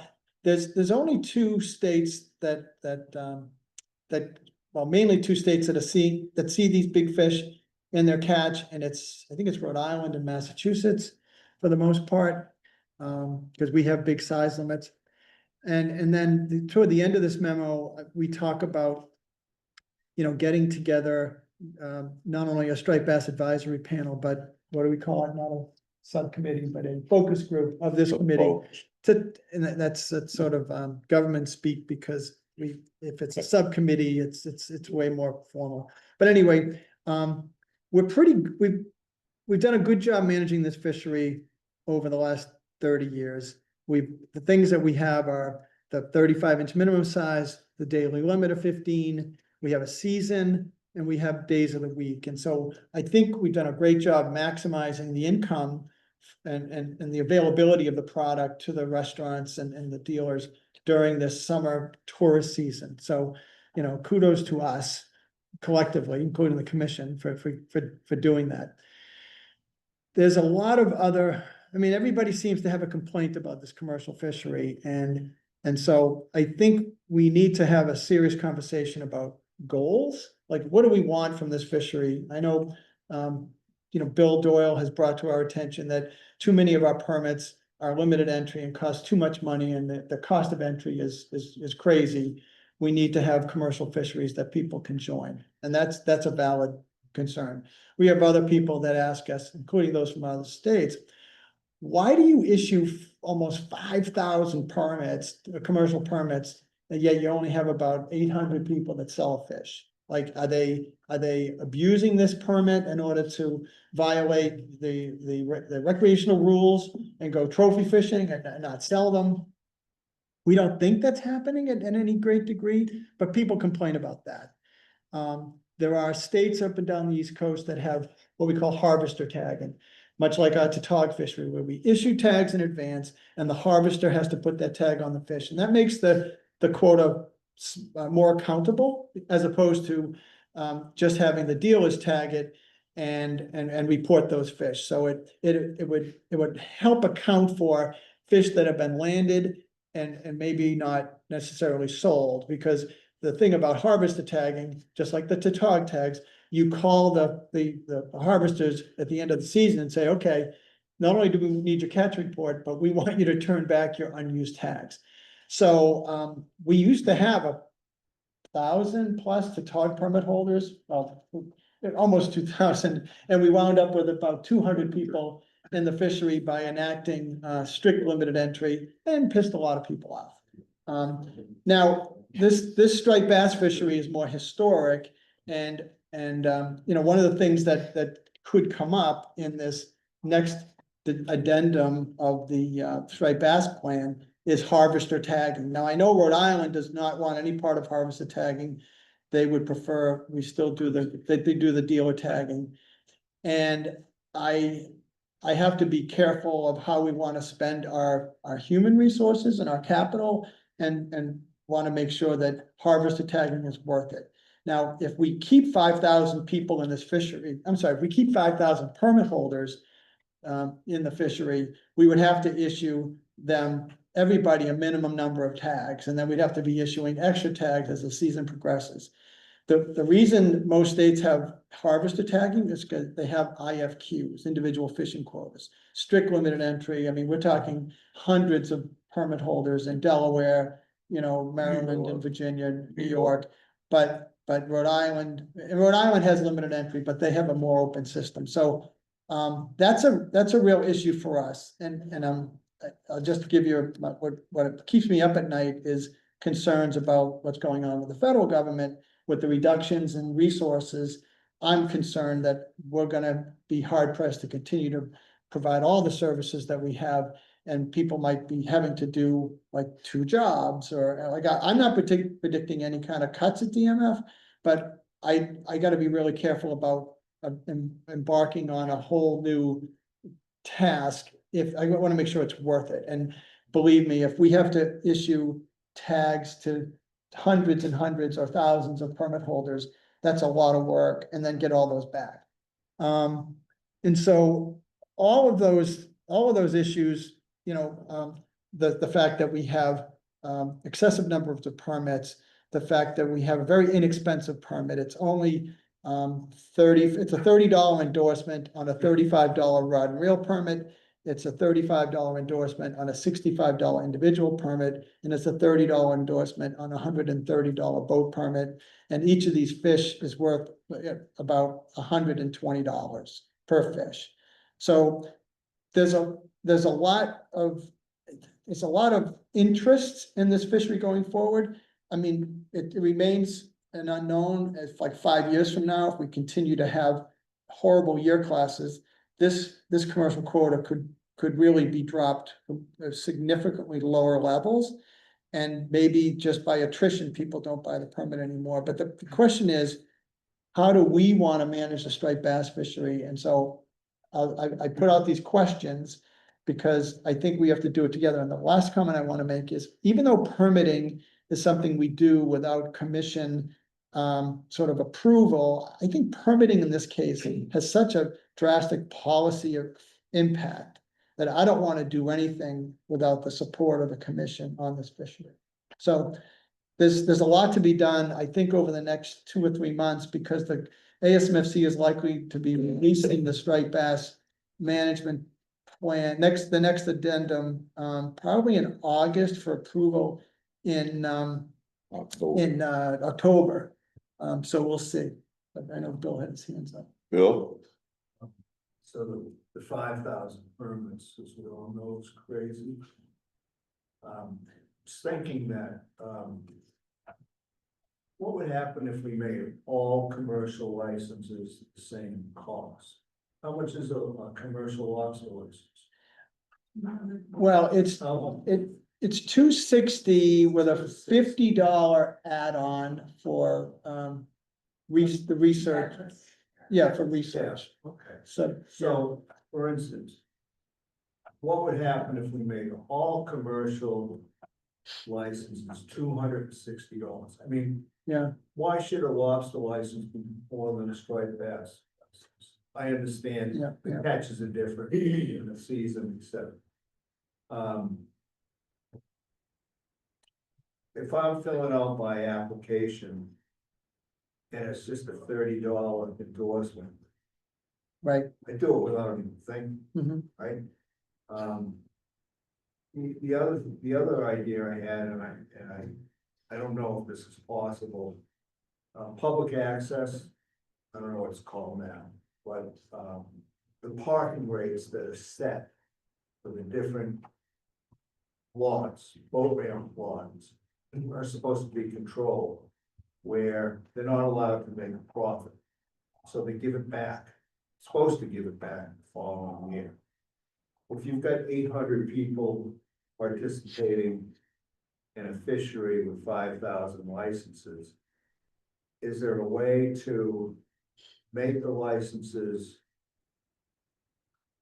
cost enough where it discourages some people from participating, but those that do participate, you can rebate to them? You rebate based on participation. Yeah. So maybe the license is $260, they 800 participate. And they get some type of credit. Yeah. I don't know the legalities of that, but I know that at some point, managing the 5,000 licenses Yeah. for $30, Right, it's insane. it is insane. So a couple of responses. At the lowest income, expected income would be a shell fisherman, like someone who digs quahogs or soft shell clams. And, they have that, most likely that individual permit at 65. Now, our commercial fees haven't been raised since, Kevin, 98 maybe? For- Kevin? Before 1998, it's been that long. And, every time anybody's talked about it, there has been a desire by the various governors to not want to impact, the commercial fishing. I mean, there's always been this desire to try to keep them whole and not put any undue burden on them. But, I've thought of that, but even at a minimum, that this fee, now, right now, the fees are set by regulation. It's what we call it, a special permit, the endorsements are all $30, right? So that's an endorsement, there's a bunch of endorsements, like Gillnet's an endorsement, coastal access permit's an endorsement, limited entry, but there's no question that we could take a close look at that and, if the commission, if you guys collectively think that's a good idea, I would definitely go with you on that. But it would have to be sold to the administration. We don't get to do it on our own. It's a governor's and ANF issue, if you want, which is administration and finance but the fact that if fees haven't gone up in almost 30 years is really You comical. don't have to, I mean. We'll talk about maybe blowing up the whole thing, which is not a bad idea. Yeah, That's been talked about for the past 30 years, about changing the fee structure. We moved, or this group moved the striped bass endorsement, to a regulated endorsement. Years ago, it used to be other, so it was a different price. Yeah, it's $10. And, yeah, and there'd be no reason why, if you wanted to just peel off that one and charge a different fee for striped bass Yeah. and everything else at $30 a piece. Right. To do it, Yeah, That can be done, Kevin. it's some work, but it can be done, sure. it would be done by whom and who do you appeal to? So this group, that's the way they want to go, maybe consider a higher fee for the striped bass endorsement to lower the number of permits. We would put a proposal together to administration of finance. Have a couple of public hearings. Yeah. And then it gets changed in their regulations, not Yeah. ours. But we kind of would have to sell it to the people above us even before we get to a public hearing, because they would, just like we do that with our other rulemaking, even though we bring it to you folks first, our job is to sell it to ANF before we actually take it out on the street. But that's one option. So, but I think I want to go collectively. I want to, as a group, I want, if not consensus, I want a strong majority about what our goals should be. And I hope I've like outlined what I think are some of the challenges, and, you know, some might say if it's not broke, don't fix it, and others might say, well, fix it, but we all collectively in the office look at each other saying, what are the goals? And I hope you can help us set those goals. So pardon me, Dan, to the public, you can. To the public, we take public comment at the end of the meetings. Thank you. Khalil, I'm sorry, I get you in the high. Khalil, Thank you, Mr. Chairman. Dan. The last paragraph on page 2, just wanted some clarification. It says contemporary data on commercial discard length frequency would benefit this work. That word commercial, we're talking about draggers, we're talking about the commercial. No, commercial anglers, Well, but that's what it's meant. So why would there be discard with a commercial fisherman? Well, for example, if we go with a slot limit, right, then you have to throw back the bigger fish. We don't even know what size fish are being caught now. So under the current rules, That's that's confusing. I don't. all right, so Why would there be any discard period? well, first of all, we heard at the public hearing that some people, if we drop the size limit, might opt not to take the 32 or 33s, because if you're limited to 15 fish, maybe you high grade, which maybe you only select or retain the biggest fish, because you get paid by the pound. So you're telling me that commercial anglers would be throwing back dead fish so they could. Not necessarily dead, they may just say, let's not keep anything unless it's 20 pounds. So if we see in the catch composition of the commercial anglers, fish that are down to 32, for example, all the way up to 50 inches. Then, like, we don't know what the size range is that people are catching now. So if we introduce a slot limit, we need to know what fish are gonna be excluded from the slot. Because it's not unlawful to catch and release live fish, it's not lawful to retain fish on a stringer and, alive and then like swap them out. There's a rule against that, but it is lawful to, let's say, go commercial bass fishing and say, we're not gonna keep anything below 36 today, because we want more poundage. Well, the way that sounds, it sounds like you're discarding dead fish, and that's why Yeah. I'm interpreting. Right, we don't want that, No, don't. no. Well, it says here contemporary data on commercial discard line. So- Well, discard doesn't mean dead. It's release, we should have used the word release. Yeah. So I have a point to make. Looking at that table at the public hearings on slot limits. What I'm hearing from a lot of active commercial striper fishermen, not the guy who catches one fish a year and he's included in that 800. I think, I guess it would be the technical committee at ASMFC, so when you put that table up, if you have a slot 32 to 40. They're concerned about the weight, because they're only allowed to land 15 fish. I think another column should be added, so if you go to 32 to 40 inch, whatever, Yeah. whatever the specs were, Jared, I don't have the table in front of me. There's gotta be a different number, for each of those slots. It Right. can't be 15, because if you're gonna restrict them to 32 to 35 inch fish, they're not gonna make a living, they're not gonna be able to pay for fuel. Right, So I would like to see that down the road if we come back, if it's so mandated at ASMSC. Yeah. That we come up with numbers for those slots, Jared. if you wanna maintain poundage per trip, I mean, Rhode Island has a 5 fish limit, they've always had a 5 fish. 5 fish per person, or per boat, so we have 15. We have 15, Yeah. but, And- but I understand why the commercial guy is gonna wanna take the largest fish. Yeah, cause they get paid by the pound, Do they get, and as you said, a fish is what, $120 today? yeah, yeah, Yeah, so I think. To the endorsement holders, if we could put, if you go with this slot, you're allowed 20 fish. If you go with this slot, you're allowed 10 fish. If you go with this slot, you're allowed 18. sure. Well, one of the, Just an idea. I appreciate that. One of the most interesting comments that Jared related to me was a commercial striped bass fisherman who said, leave it alone. If you want to conserve striped bass, reduce the quota.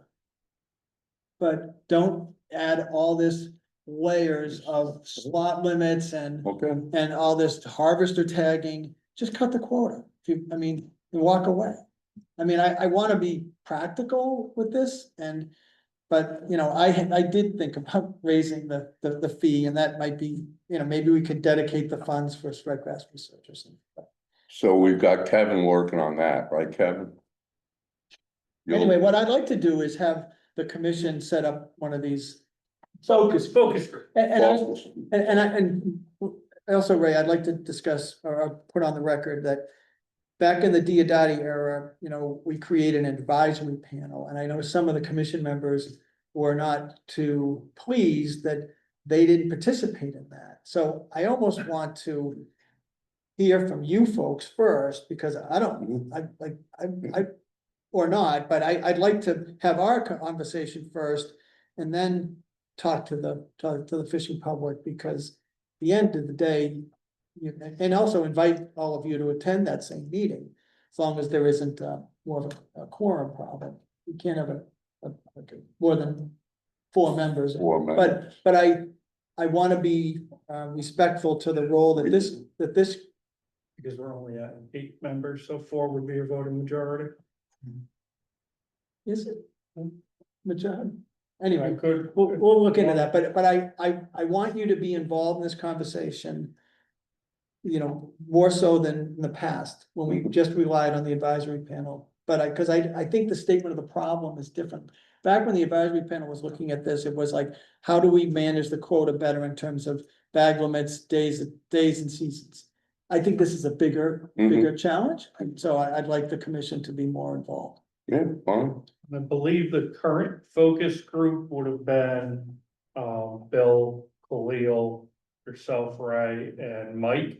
With Mike gone, I think it's the 3 of you would remain. I don't know if we want to maintain that existing group or if we want to form a new focus group. Can you find out maybe if we, what the majority question? Cause we might have a 9th member at some point soon, so that would allow. Well, I'm praying. I've been hearing that for quite a while. Can I get back to Kevin? So Kevin, with ANF, are you gonna need legislative support to change the fee structure on endorsements or? No, it's a regulation. But you definitely need support. They mentioned, we can't run anything like this up. So you need support from who? We would put together a presentation, to the department, who will bring it to EDA and ultimately ANF. We want the support of the executive office. And then if they bless it, then we just take it out to public hearing, have public hearings, and then ANF, they change their regulation, because our fees are embedded in their CMR. Thank you. Does everybody understand? Thank you, Dan. But I still think that term discard and frequency is, Well, Darren can change that. it's, yeah. No, yeah, No, that's you're fair. right. You're right. I mean, Yeah, it's gonna be released. It should have read released, but thank you for catching that. yeah. Words matter. What's that? Words Yes. matter. Yeah, with the airplane pilots, we ended up in federal court with bluefin tuna. And it was all over the word shall or will. In federal court in Yeah. Boston, Yeah, yeah. shall and will. Mr. Chairman? Yes. Do you wanna have a working lunch or while we're, Yeah, I didn't even see it clear. By all means, yeah, I know, because you want to get on the road for good reason. Yeah, so working lunch, folks. Yeah, next is federal fishery management. I have my melon. We ran over the interstate fishery management. We're not gonna do that. I don't have, And Nick's not yeah, here. she's not in. Okay.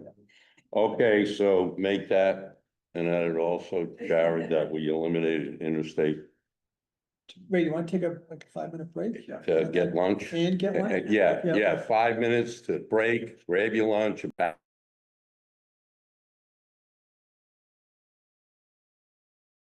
Afternoon. And I haven't given you an update in a while, so I've got one from January and from April. 2 months ago, the only real council action was on the recreational ground fish measures, and then this month, the council revised Atlantic herring specifications, that's for 2025 to 2027. Initiated rulemaking, that's where we are kind of in the council calendar year, we're at initiated rulemaking, so for alternative earmarking to allow for on-demand gear, revising EFH, essential fish habitat designations for several FMPs, Atlantic herring, northeast multi-species, monkfish, and skates. And then revising specifications for monkfish, and I think that's 26 to 28. And then finally, there was an action to revise the management priorities mid-year. And that's to allow for development of some management flexibility that I can get to a little bit later in the presentation. Other than those actions, the council continued to discuss a couple of management priorities, including the council's revised risk policy, the sea scallop strategic plan, and Brown Fish Amendment 23 review metrics. Those are been going on for a while. I'll briefly walk through each of those, but I know everyone's looking for answers on things, especially with a lot of uncertainty on the federal side. I don't want to speak for Noah on any of it, but I will try to give updates and timelines as best I can. But a lot of that's going to have to go over to them for this. So next slide.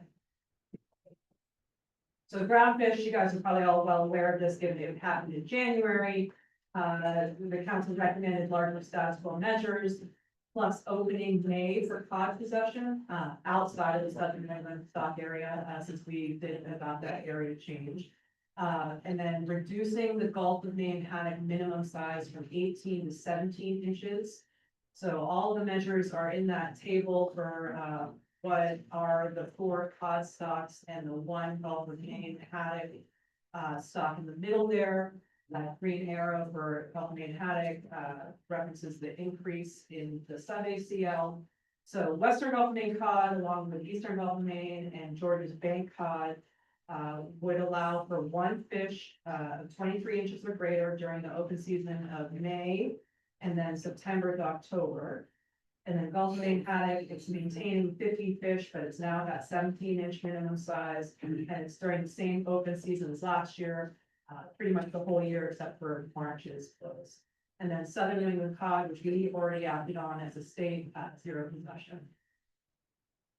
So those slight liberalizations, those were based on a bioeconomic model for Gulf of Maine. There isn't one for Southern New England cod. And so that economic model indicated with some pretty high confidence that recreational catches will remain below the sub-annual catch limits for Western Gulf of Maine cod, haddock, Like I said, there's no model for Georges Bank, but the council recommended to extend the western Gulf of Maine health measures into the eastern Gulf of Maine and Georges Bank for consistency. So these are recommendations from the council that go to the Greater Atlantic Regional Administrator for their consideration in rulemaking. Zero possession for Southern New England cod was already recommended by the council in December as part of Framework 69. Like I mentioned, the state has already approved the zero possession for Southern New England cod, but we're waiting on federal rulemaking, as Jared referenced at the beginning of the meeting, before advancing changes to the recreational groundfish rules to involve in. So speaking with new staff, I know they're working to move forward with rule changes necessary to prevent overfishing. That's a mandate in Magnuson Stevens. So in terms of the greater groundfish picture, that means Amendment 25, which is the 4 new cod stocks, Framework 69, which revises the groundfish specifications, and then these recreational recommendations. I'll note that Dan noted the letter from the industry questioning some, they were raising some legal issues regarding Amendment 25 and Framework 69. But I know that primary focus right now, obviously, is making sure that the rules in place for mainline to ensure that there is fishing access. The only rulemaking I'm aware of on the federal side is the proposed rule for Amendment 25. That's going on right now. The comment period ends May 5th. I haven't seen any proposed rule yet for Framework 69. And then I'll just note the division has been working with a group of subject ground fishermen to help them get through these pretty big drops in catch advice, and also to contribute to the scientific information around spawning areas, given the current transition plan, if that continues how we proposed it. Phase 2 of that cod transition plan was going to look at reviewing spawning closures. So this study that we are proposing to do would allow limited and monitored access to very prescribed portions of inshore spawning closures during May and June. And these areas were identified based on the IBS studies and where cod were not observed during this. So division staff, Bill and Micah, primarily they're providing staff to sample for spawning cod. There's a bunch of thresholds that we work on, and if any of those are hit, the EFC and the study would shut right down. I'll note that EFP, exempted fishing permit, is in the Federal Register right now. Comments are due by Monday, April 29th. Next slide. So Atlantic herring, this one has been kind of an ongoing one, even though the council approved specifications in September. The reason that's been ongoing is because the final catch for framework, for fishing year 2024 was reviewed. There was a lot of uncertainty whether that was going to be 100% caught or not, and then whether that would give a little bit of leeway for a pretty drastically reduced catch limit. So the council did request back in September for the PDT and the technical committee, the plan development team at the council and the technical committee at ASMC to review final or almost final fiscal year 2024 catch to see what that would do with the projected catch limits. So that we did get that information. It went to the Science and Statistical Committee, and they did provide updated overfishing limits and acceptable biological catch recommendations for fishing year 2025 and 2026, based on the indication that not all of the 2024 limit would be. So in April, we acted on the SSC's recommendation, approving it in full, except for a tweak to minimize risk in the out year, and that was to hold the 2027 acceptable biological catch to the 2026 level.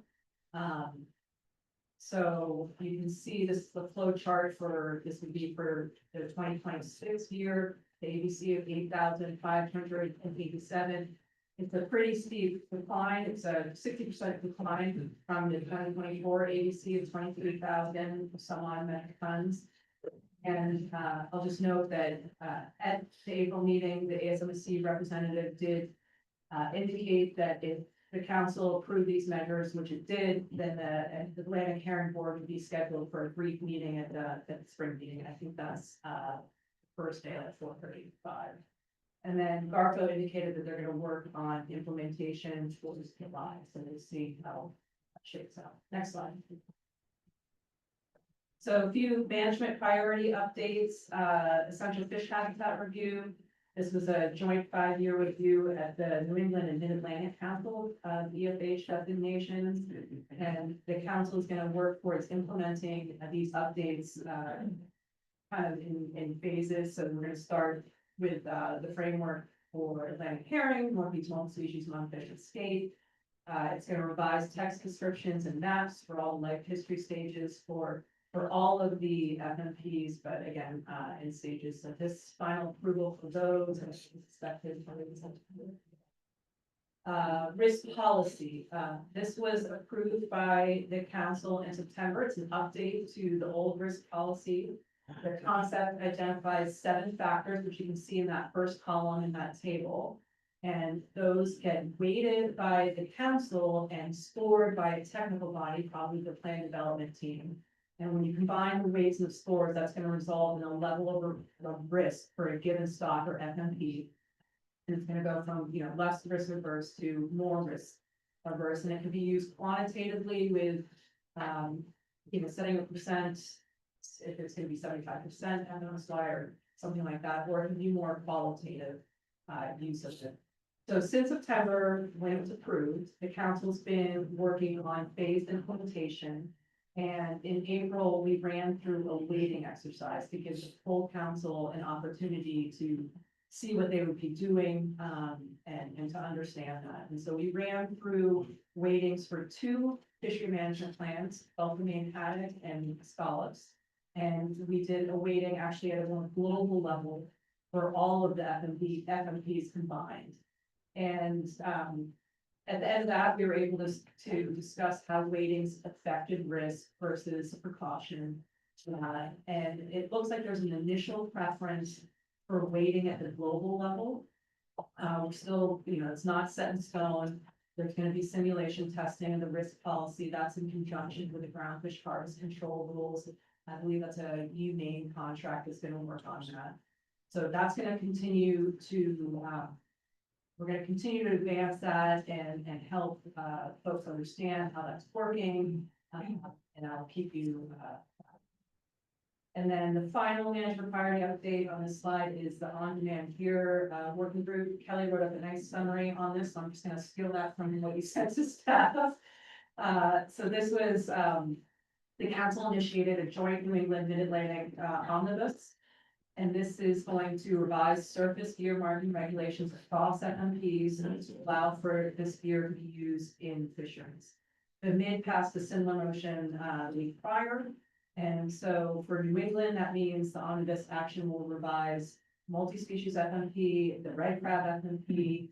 A joint framework will then work on lungfish and spiny dogfish FMPs, and then they would be addressing flat sea bass and stuff. I think this will also be revising lobster gear marking, but that'll be through Garco. And I'll just note that several council members did express reservation in terms of the opportunity for ASMSC and the state individually to be engaged in the process. So that was noted, and final action is anticipated in the fall. The September council meeting and October mid-council meeting. And then I believe ASMSC is gonna discuss this now. Next slide. So given the state we're in, I thought I'd touch on a few of these things. I really don't have too much detail to provide, but I mentioned at the top of my report about the reprioritization to allow for more management flexibility at the council. And that is basically the council agreed with the executive director and committee. They had a recommendation to add in flexibility because of the changing regional resources and capacity in terms of providing support for science and regulation. So the council is substituting its 2025 work priority on Atlantic herring amendment 10, and is instead going to develop an omnibus action that would include considering, specifications frequency, rollover provisions, and in-season adjustment authority that might be granted to the regional administrator. Some FMPs have these, some have all of them, some have none of them. So the idea is kind of to get a little bit more consistency across all the FMPs. I know herring and Amendment 10, that was a sensitive topic in terms of substituting it. I will note, there really wasn't much plans the first half of the council year to work on that. And once the management flexibility action is completed, the council would consider, reprioritizing that. I'll also mention that there may be certain parts of that, like river handling, that could be taken up in relevant management actions like the herring specification act. So it's just, yeah, right, please. So this management flexibility option, is that to bypass Federal Register? Like, I know in bluefin tuna, they went over, and also scallop just recently. Right, so it's some issues because they couldn't act in a timely fashion. But, so scallops, Northern Gulf, Maine, opening and closing, as you mentioned, bluefin tuna. And then as I was talking about that, not every FMP has rollover provisions. There's different specification frequencies, and so, certain fisheries have some ability for the regional administrator to do in-season adjustments, right? Like herring, we had some adjustments to that, but that's not our cost of it. When we went out to sea scallop visioning, this was actually something we were hearing, that we want to be able to take in more on the water information, more up-to-date information, and have that advise us in for scallops. I was like, maybe we need to close an area or something. We don't have that authority to do that right now. It's not a blank check to say, hey, regional administrator, you can do whatever you need to do. I think it would be very prescribed, but it's recognizing that the normal regulatory process is taking much longer, and there are already issues with it anyways, and so to introduce a little bit more fleet-footedness in terms of, it's not meant to bypass. Okay, so before Kate takes action, would she go before the executive committee and bring it up there and get approval from the executive committee? Well, I think a lot of this stuff would be, we would say, okay, for opening and closing a scallop, or for setting recreational measures, we would allow the regional administrator to have in-season authority. So it would be prescribed at the front end. Okay, And then we would run for that, but this is all stuff we can work on. so that would fall back in the lap of Mike Pettin, regional administrator.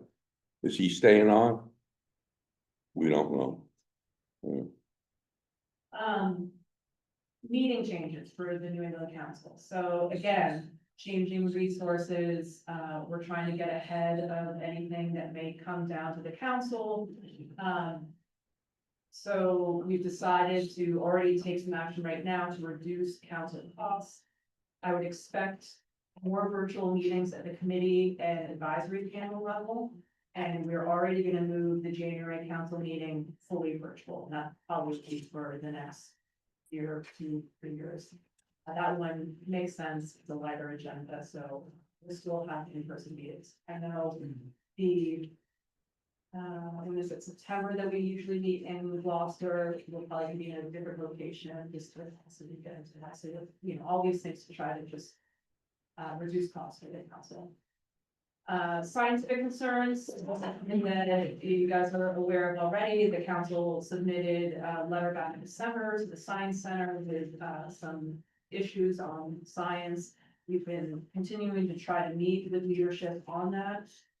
Obviously, other things have been happening since then. So we do have some upcoming executive meetings. There will be meeting with Dr. Hare and Mike Petney, but there's more issues now besides the scientific concerns, right? I think, the assessment schedule, that's gonna be a big one. There's an upcoming Northeast Regional Coordinating Council meeting, Dan, that you'll be at. So I think there's gonna be a lot of focus leading up to that in terms of you know, what adjustments need to be made to the management research track assessment schedules. Which, since we're on the subject of that, the Scala research track assessment is including today. I'll just note that there's some concern that there might be a need for a plan B there. We'll wait and see what the review panel comes up with, and then we'll take it from there. So I don't know, Jim, if you want to add anything in terms of the NRCC. Well, that's a meeting that's held twice a year and it works to give advice or consensus and advice about what to prioritize in terms of what species and what time frame, and whether it's a management track or a research track assessment. And, you know, this is gonna be a big meeting and it's scheduled for next month because I suspect that we'll know by next month, kind of where the dust has settled and what resources the Science Center has left. You know what I mean, with all these Right, cuts? we already know that they're not gonna be able to do business as usual, but we'll have them hard to find, well, who's gone? Yeah. Who's accepted the voluntary, and so what does that mean, which species, and so yeah, there'll be a little more, I don't wanna say a lot, we'll certainly be gaining clarity. Yeah. In terms of what we need to do. Well, and I think, I mean, I think Dr. Hare said, basically, we're not gonna be able to do what we said we were gonna do, you know, so that's sort of like on the table. Yeah. And the question is, how much of what we said we're gonna do, are we not gonna be able to do, to your point? And what was the reason that they can't do it? Staff? Staff. Oh, yeah. Yeah, I think they've lost tens of, you know, 30, I've heard 35 staff, at least in the center. Was that on the retirement package or just In the voluntary? Reduction in, It's a probationary employee that the voluntary retirement, voluntary separation. And then anyone who voluntarily separated or retired, that has to occur by May 2nd. So there's an expectation that if there's an additional reduction in force implemented as well, that it would come after that May 2nd, but if it could be soon or not soon, you know, that's just, there's just a lot of guessing. So, thank you. So Dan, you're not talking about any kind of voluntary retirement plan amongst DMS staff, I hope. no, Good. We need all the help we can get. you know, and that's one of the questions is, will, in fact, I saw a document, and I don't know if it was just draft, like leaked out of the White House, that showed councils and commissions kind of held harmless. Well, I mean, that pass back, which is that pre-decisional. Yeah. document, it really only goes to a very high level at Sure. NIMS, so it doesn't go into all. So you know, as time goes on, the impacts of this can have. So one of the things that we've been bringing to the attention of NOAA is the need to do surveys completely and on time, and also port sampling to identify the demographics of these fish populations. And so we've been, you know, we've worked with the Gloucester folks, as Melanie mentioned earlier, to sort of volunteer, so to speak, to collect all this data so that they would be comfortable with the results, that if we're going to do experimental fishing, so to speak, we're gonna know the size range, the reproductive state of the fish that are being caught.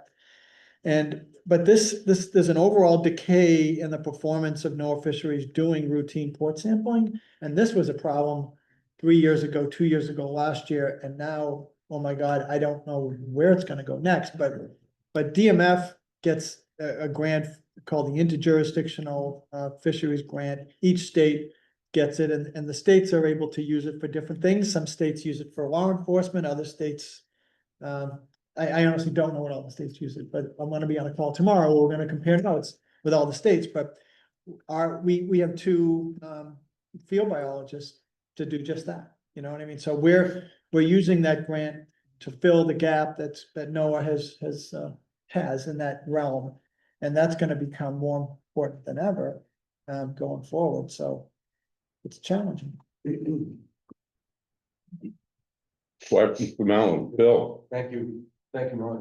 You guys do a great job doing, Kelly, with all the information that comes out of the council system, and we're able to capsulize it. In the way you do is very understandable. I have a couple of questions on going back to the very beginning. The chart, I believe, showed 99 metric tons of quota for the recreational cod, and it was a one fish limit at 23 inches. Good, well, good, yeah, there we go. It's amazing to me that here we have, we know where resource that's in big trouble. And one, so a person getting on a headboat in Hyannis or Point Judith or Boston, Gloucester, going out to the western Gulf of Maine, they're gonna be able to catch one codfish 23 inches or bigger. That's their trip. I guess they can take some haddock if they can get on the haddock. That's obviously what they're gonna be targeting. Is that 99 tons gonna be approached at the rate that one fish per person trip? Is it going, it seems like it, Yeah, so again, the good thing with the Gulf of Maine stocks is that we have that bioeconomic model, and it has performed fairly well. I don't have what the percentage, so Scott Steinbeck will run simulations, and you'll get, I forget how many runs, maybe 100, 1,000. And it'll tell you how many under what specifications will keep you under the catch limit for that stuff. and do they have a way of estimating where you are during the season to know? They For don't do instance, this season, but what I was gonna say is I can get you the number of what, all these rules were, indicated that they were strongly, like, they were going to achieve this WCL without going over. So I do go back and see what those are and show you, but no, they're not running that, during the year. There's no real time on it. Yeah, okay, so the point is, the idea of flexibility that came later in the discussion for the council to have some flexibility, or the fishery service, the RA or whoever it may be, to have the flexibility to work outside of the plan as it was written and passed. If they're halfway through the quota in August and fisheries going to close on September 1st, is there any way that they can allow a greater number of fish to be possessed by a person who's paying $350 to go for a boat ride out to George's? You love fishing that much and being at sea, to take more than 991 fish? Is that the flexibility that we would be looking for? I mean, that could be, we could look into it, but you know, you're talking about you have to wait for the emirate data to come in. Yeah. And are you okay with using preliminary? We know how wide the error bars on this particular recreational destination is. So all that would come into play of whether or not you would be comfortable. I understand all of it. It's difficult, but at the best. But the thing is, the point I'm trying to make is these cultural industries that we have that have made New England what we are as coastal people, at least. We're in danger of losing a lot of it as we go further down the road, and maybe it's inevitable that we will, and everything will be a museum piece at some point in the future. But if there's a way to make it possible for the industry to continue to do well and to supply the public, because it is the public that has this opportunity, with an opportunity to fish, I think we should look at every possible way to keep them on the water. But anyway, the other point is the flexibility for the RA. One of the most frustrating things of being a council member back in the 90s when I was on the council was the industry would come forward with recommendations because of things that we were seeing on the water that weren't picked up in sampling by the fisheries service sampling. For instance, beds of undersized scallops that were discrete, that would have been fairly easy to have protected, but they didn't or couldn't do the protection because they didn't have the flexibility in the plans. Those kinds of things. That to me is a no-brainer. I don't know why it isn't written into the plan to begin with at the Magnuson Stevens level, but I hope that in the future they'll start to see a little bit more flexible on protection for where it's needed, when it's needed, rather than planning down the road and 2 years later, we've got a closure in a place where everything that was once there to be protected is gone. But pretty nice otherwise. Thank you, Bill. Khalil? Mr. Chairman, just to just to build upon a little bit of what Bill was saying, is there any data as to folks who are fishing in the Gulf of Maine? Any data from the charter associations, et cetera, what other species they're targeting besides just, I'm sure they're not going out just for cod. Yeah. That wouldn't make any sense to anybody if they're gonna go for cod for one day and come back, so there must be an industry that, or a need for other fish that. All can have, yeah, I mean, the cod is basically. I think that's the key. I think that's the key that's the answer. I think that, they're not going out just for the one fish. But, it's an industry. Yeah, I know. I was a cod fisherman, my whole life. It's still hard for me to believe that we're just taking red with cod. The day of dropping down a wicker basket and pulling up a bucket full of fish, those days are, You mean Gosno? I'll call on you, Tim. Tim, Just as a point of information, every charter trip is required to fill out a fishing vessel trip report. With passengers for hire, with what you catch, what you release, the species, where you fish, all of that. So that data is being submitted. no, I was just trying to get to the argument that, one fish made it seem ridiculous, but that's just a part of the whole form. Implementation, as far as that day's experience is concerned. so who here lives right along the coast and might go down to their lighthouse every now and then and engage with tourists? And when tourists come to a lighthouse, they look out on the ocean and they believe it's bountiful. There's fish throughout the ocean, throughout the range of the ecosystem. And as we've heard different commission members mention, and at ASMSC and on a council level, with the ecosystem of the ocean, the salinity, temperatures that change. I'm trying to tell the public now, the ocean isn't as bountiful as you'd like to believe, as you read in novels, I was curious if anybody else has encountered that with the public. I can recommend something to help to educate, a new video that's come out. It's called Troubled Waters. It's by a Columbia University filmmaker and dean. He came out on the Atlantic Ocean with us this past year and with other people, science, engineers, and did a lot of work to determine temperature ranges and how they're changing, salinity levels, migrations of fish, populations and spawning. It's available on YouTube, and I've sent it to a handful of people here. I was involved in production of it. It was a great experience, and Woods Hole oceanographic scientists were there. Yeah, sorry, I didn't send it to you directly, but. Who'd you send it to? You said you sent it to Steve. I don't have a total list of, on one shot that I can send. I believe I sent it to Dan. Yeah, he left off acidification also. Seawater. Yes, this is, That's a well, major- it's a good piece of work. It's available on YouTube. Just Google, what did I just say? Troubled Waters, Atlantic Ocean Fisheries, you'll find it. Thank you. So, last things I'll touch on, are the executive order that just came out and then just the June agenda. So, really just gonna orient you to the executive order, literally came out the last day of the council meeting on April 17th. This is the executive order to restore American seafood competitiveness. So it's certainly, we haven't had time to fully digest it. I know, council leadership will be talking about it in the coming weeks. But just to give you a nutshell overview, if you haven't looked at it otherwise, it directs the Secretary of Commerce to do several things. One, work with the regional councils and others to reduce regulatory burden on fisheries and increase production. That's really kind of the main focus of it.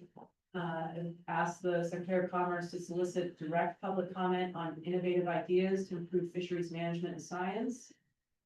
Directs NIST to incorporate less expensive and more reliable technologies and cooperative research programs into fishery assessments. Looks to expand exempted fishing permit programs to promote fishing opportunities nationwide.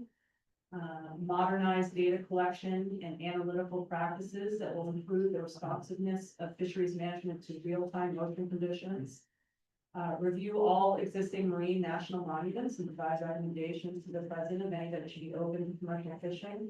Those are all the ones that are really, I think, in the wheelhouse of the council, and then there are a couple others that are more on the marketing and production side in terms of developing a comprehensive seafood trade strategy,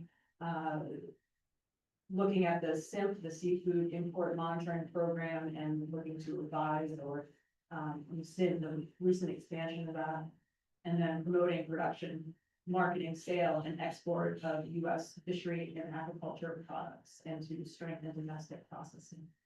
So that's all I have on that. But I'm sure we'll have more to say in the coming weeks and months as we see how that shakes out.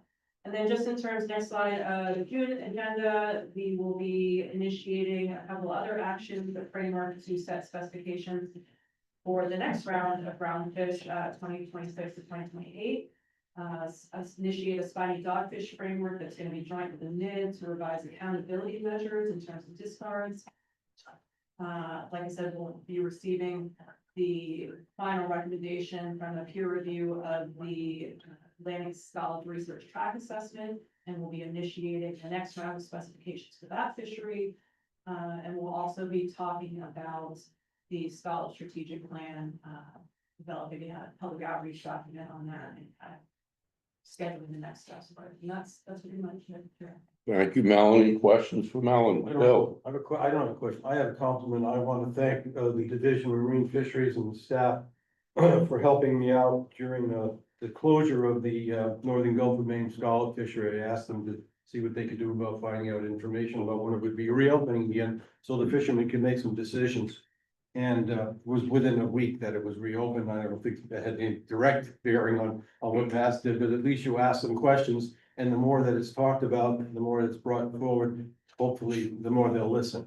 And it's been an extremely successful fishery this year. It remains abundant.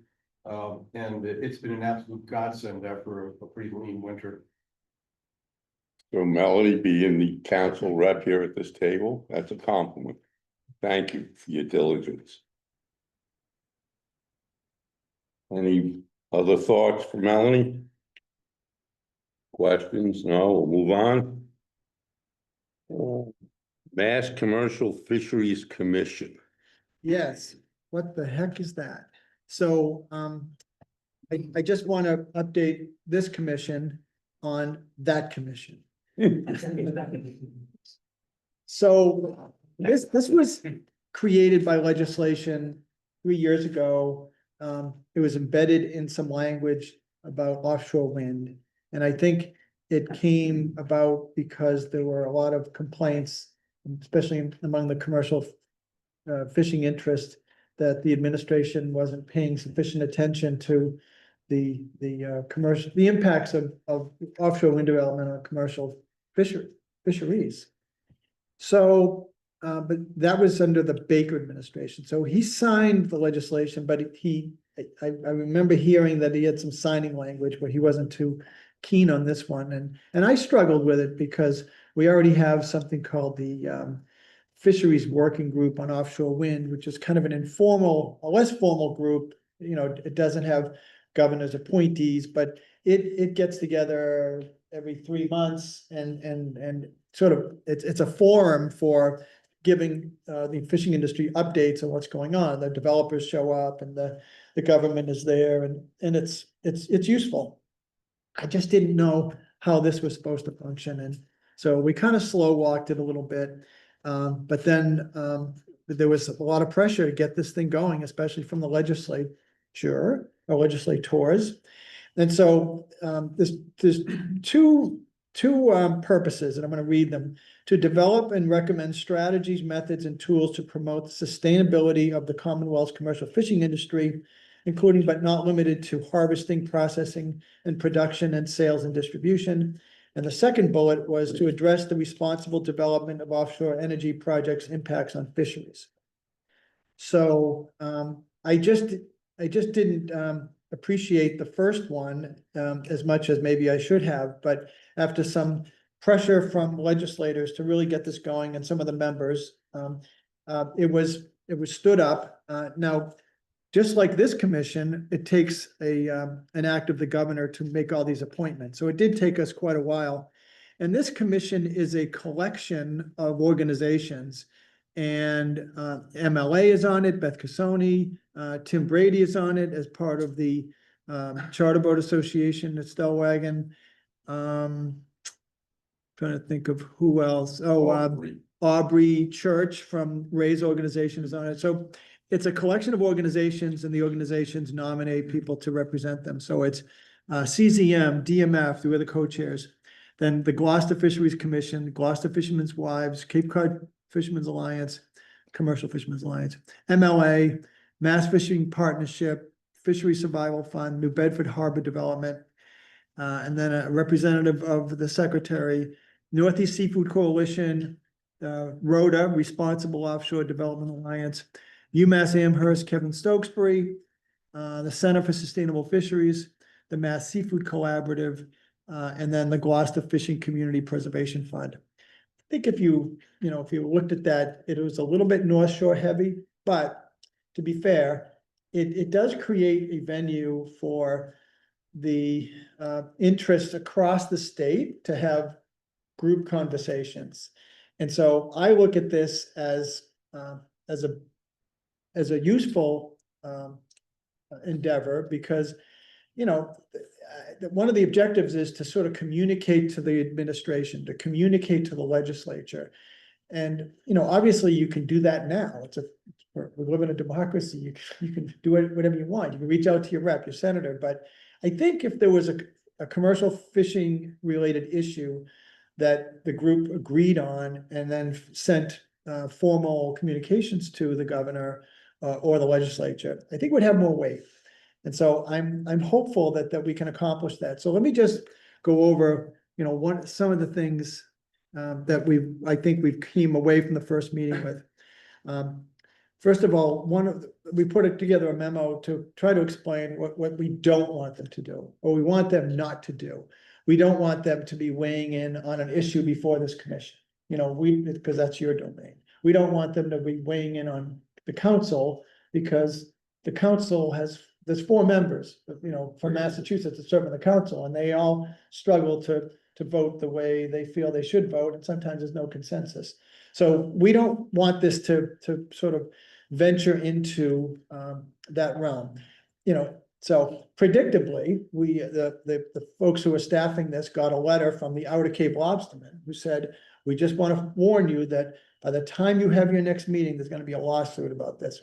And I responded, "This is not the group to do that. If you want to, bring stuff before regulatory bodies, it's this commission and the ASNFC."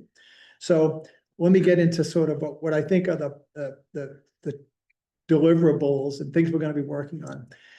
In the realm of economic development, increase and improve seafood marketing. Now, we already have a seafood marketing program at DMF. It's only $250,000 a year. But one of the things we could do is advocate to the legislature to expand that, because those funds have been static for, 10 years, Kevin, since we first got the seafood marketing program.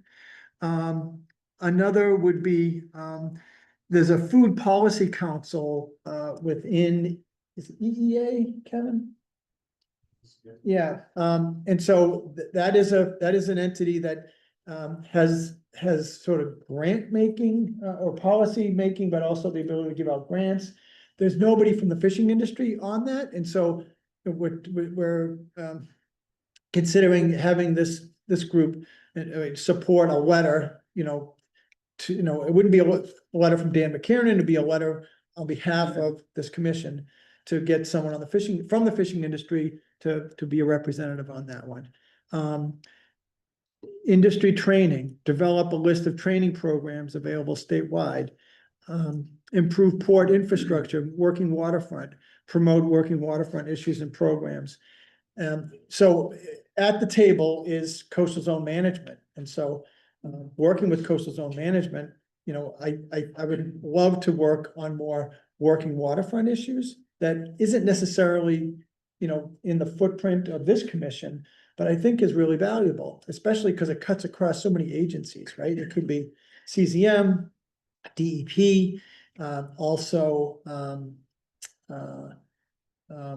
like Massport. And so in my job, we often get kind of, some opportunities to sort of answer questions or ask questions about coastal developments.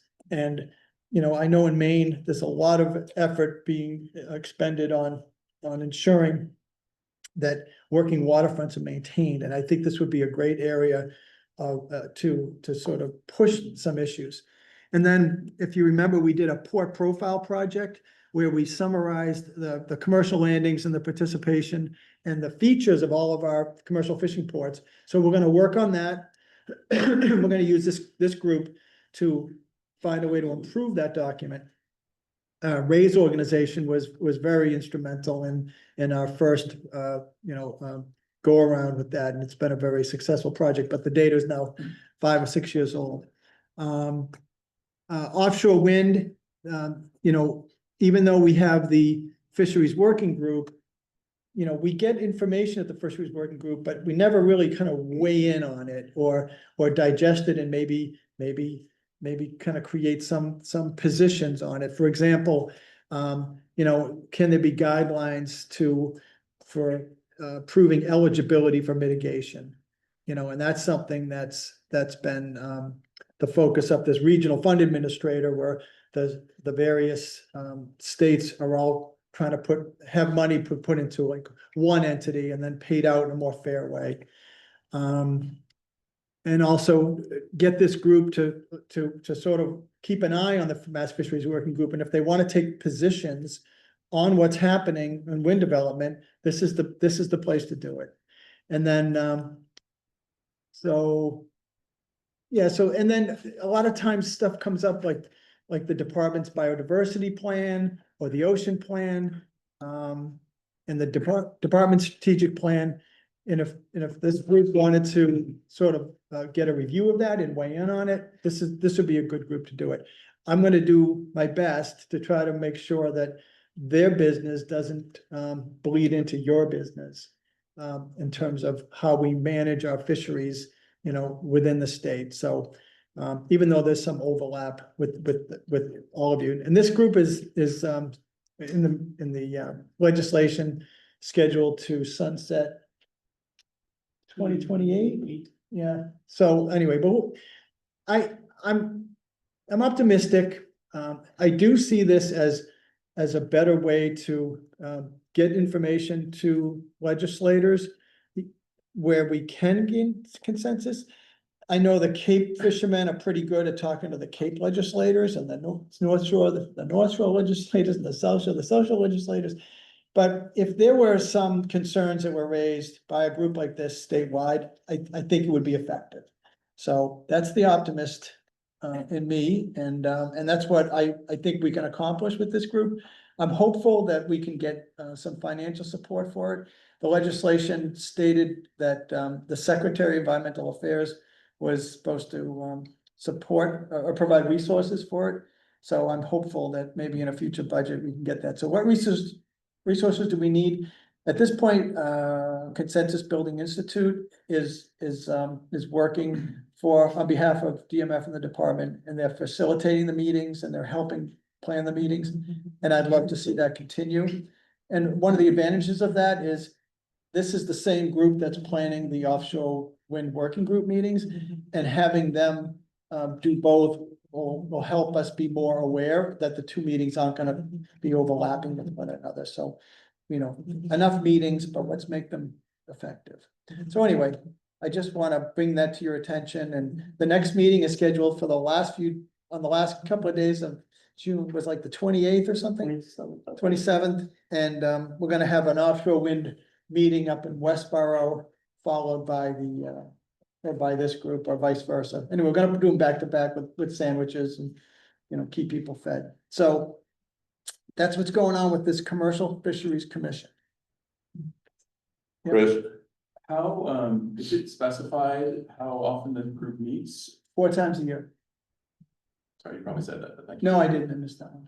Yeah, and with an annual report to the legislature. But I get it, you know what I mean? Like there's a lot of influence that some groups have with individual legislators.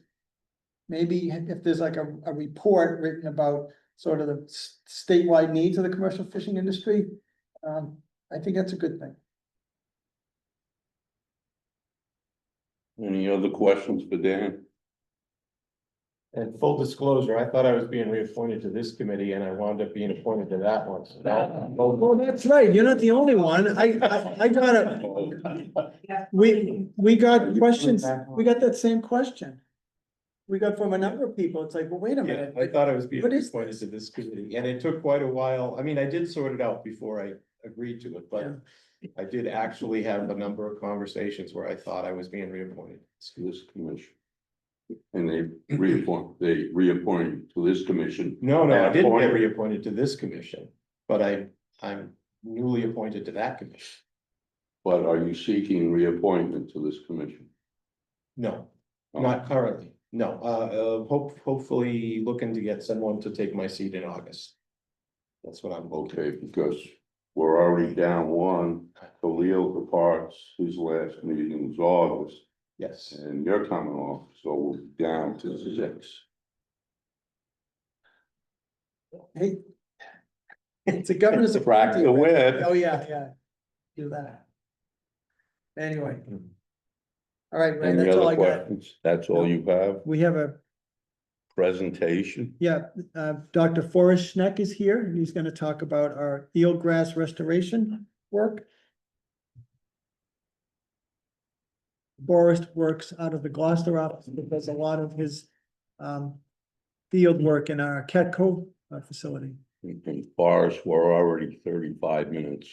Yeah, I'm gonna see if I can accelerate things. Take it to it. What is your name again? Forest. Ford? Yeah. Cool. Where would you like me to sit? This is good? Oh, yeah, you're fine. Excellent.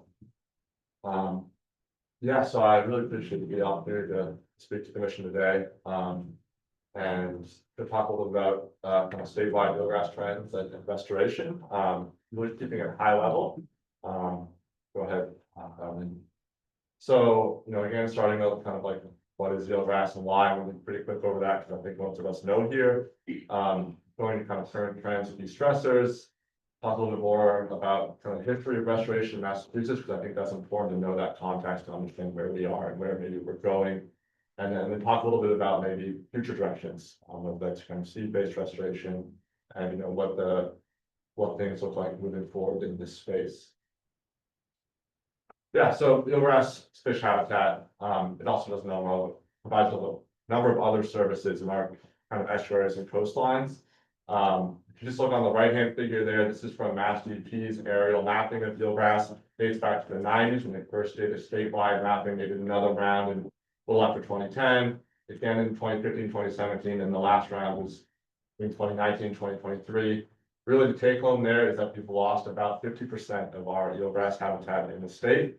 And really, that's a pretty robust number. This is a great program. It's been consistent methods over time that, I think that the community is pretty comfortable with this number. We're pretty confident that this is what's happening in the state. Go ahead. Right, so what's, why, right? And this is actually a kind of global meta-analysis looking at seagrass stressors, but it really captures what's happening here in Massachusetts is that, we have, challenges with water quality. We have a, big population that lives on our coastlines, and that is a kind of ongoing challenge we've had for a long time. That kind of also interacts, especially more recently, with the changing climate that we've been seeing, especially temperatures.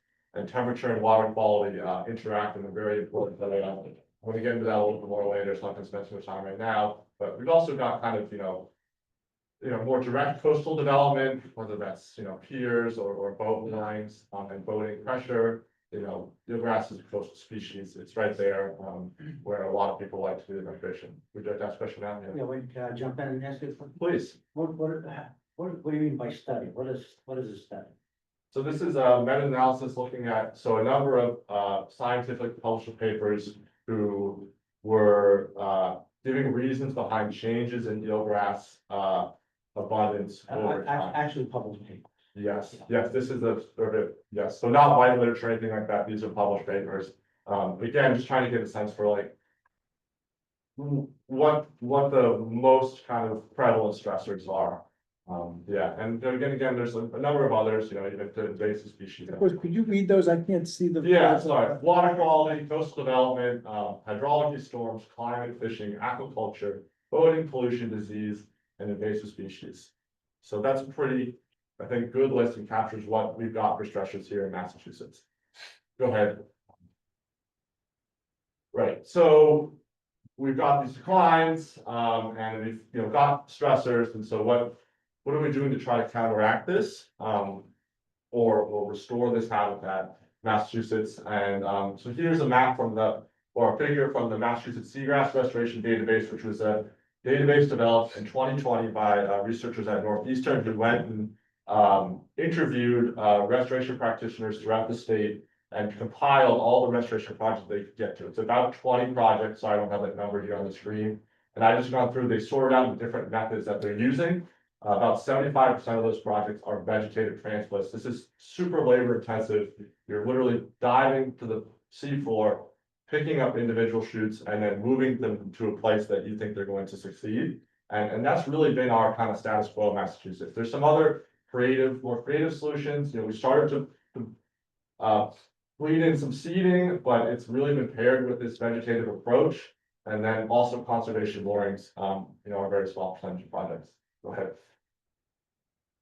Right, so like I said, around 20 projects, this is again more data from this database. This is where they are spatially along the coastline. And I'm just showing here the red axis mark basically failures after kind of most of these projects have a installation phase or a planting phase, and then there's 2 to 5 years of monitoring. So looking at kind of success after that kind of 2 to 5 year window, we've got 50% success, which isn't bad globally for eelgrass. The success rate's around 30 to 40%. So we're right there. I mean, even better after 2 to 5 years to go ahead.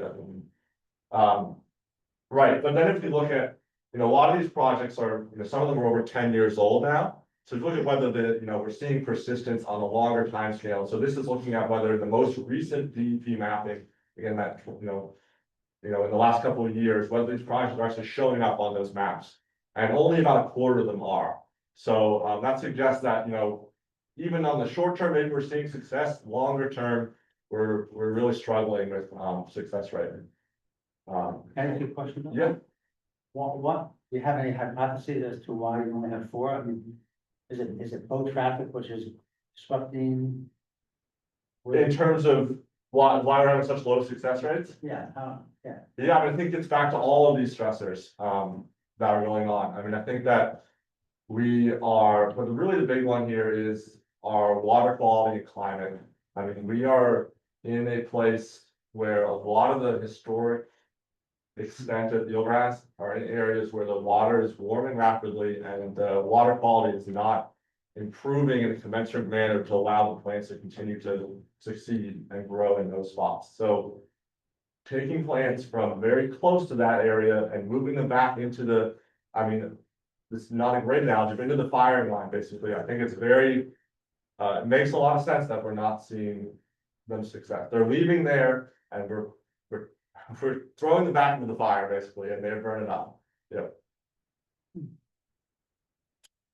So what does it mean? You know, this is just number of projects. What about acreage? So again, our best estimates from this database is that we got around 10 to 20 acres that we tried to plant. And about 5 to 10 of those acres have been successful. So we do have some projects that have had larger success to make up a little bit for like the overall failure, but yeah, that's kind of numbers in terms of acreage. Right, so zooming back out to kind of what's been going on over the last 30 years at the state level, here again, in the black line is our DEP's mapped eelgrass acreage. Again, we started just under 40,000 acres in the mid-90s. We're now down to around 20,000 acres. If you plot, again, I just added a dotted line on this graph of where our restoration effort and success is. It doesn't register at this level, right? We are losing habitat that is it's just not even the same ballpark as what we're even trying to do, even if we were 100% successful. It's, and I think the analogy that I've shown up there is this you know, if you imagine our habitat, the other habitat in the state is water in a bucket. You know, what we're putting into it is like a drop from the tap. I mean, that's maybe even generous. And we've got a hole in the bucket and water's pouring out right now. You know, that hole isn't all the way at the bottom yet. Like, I think there are still habitats for what I mean, but that there's places in the state where eelgrass is going to persist. They're kind of refuges from some of this climate stress. But that, I'm not sure exactly where that hole is on the bucket, but it clearly is at least halfway down the bucket, yeah. So going back to your chart, a couple of pages back, your success stations have been like around Buzzards Bay and the Vineyard. And is there any thought of planning along the south shore of Cape Cod and Nantucket Sound? Yeah, so we've definitely seen a lot of loss in that southern, what kind of the southern arm of the Cape there. And so it is, I think it is difficult to say whether, let me go a couple slides, I'm gonna answer your question. Yeah, but yes, there is some thought about how we can continue to restore. So again, that's kind of future directions, but it's gonna depend, I think. The biggest thing is trying to address the stressors that are causing the loss. Yeah. Follow-up. Yeah. Where is the outfall pipe relative to those failed stations? Around Boston, you mean the? Yeah, the Boston outfall. Yes, yeah. Mass Bay, It's- right? It's out in the. So it's out in the middle of the bay, it's not like a couple miles offshore there. Yeah. Here. Okay, yeah, so these are, eelgrass is coastal, it's growing in shallow water, so it's in kind of these embayments, I don't think that. I think the outfall has actually been probably a net benefit to eelgrass in terms of water quality in the harbor. And you know, where the eelgrass is growing, I don't think that we are seeing. You know, persistence of natural meadows in areas that are. As close to the outfall as where we've seen failed restoration attempts. So, I don't think the outfall is explaining. Okay, Yeah. just a question. No, just fine, sure. Have you partnered at all with any of the private science organizations like the Provincetown and the Center for Coastal Studies? They have a major eelgrass project and they've got a great scientist, an Austrian gal who's. Yes, Agnes. Yes, Agnes. Yes. Yes, Yeah. and she's been traveling around. I've heard a couple of her lectures. And they've met with some success, about the same rate you have, but the acreage part of it is so minimal on the state part. If you partner, do you think that you could have a program that would be more all encompassing? Yes, Yeah. simply, yes, I think we need to be. Upping our collaboration. I mean, I think the community is very collaborative, but. You know, even with Agnes and in our group here at DMF and the others that are doing this work in the state, it's a pretty small community, and I think we need to expand this to try to address the scale at which things happen. And have you discovered through any of the research, one more question, great thing. Why in certain places, the habitat, despite the fact that it's a community of habitats, some of the habitats are doing very well still. What is the analysis that shows why are they? And I'll use the example between Wellfleet and Provincetown. Yeah. We still have very, very healthy beds of grass. But down south further in the sound is shown in that map, and Ray referenced it. We've had real bad luck with the grass. Right. What's the difference? Why? So I think I don't want to speak again in like very specific terms, but generally the coastline is a very dynamic environment, and probably if you're on the coast, you can appreciate this. We can have very different, really strong differences in water clarity over very small scales, and also with water temperature in our estuaries. I mean, we have loggers out. Last summer we had loggers out in the Duxbury embankment, and over a 2-mile stretch, we're seeing 5 to 10 degree differences in Celsius. In terms of daily temperatures, and that means a lot for the biology of the plant.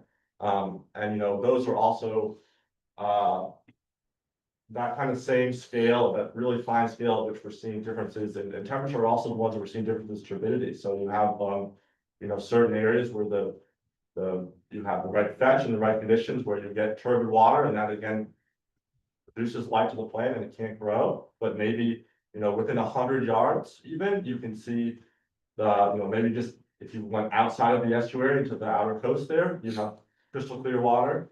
And much more like getting to the bottom, and so that it's a challenge, but kind of dynamic environment that we're. That's two reasons right from the explain, thank you. SMAS, have they worked with you at all? Because They, I know maybe 15 years ago, they were planting eelgrass in the sound along the south shore of the Cape. yeah, I'm not aware of anybody at SMAS doing work on, They may no longer be doing Yeah. it, but they did a project. yeah.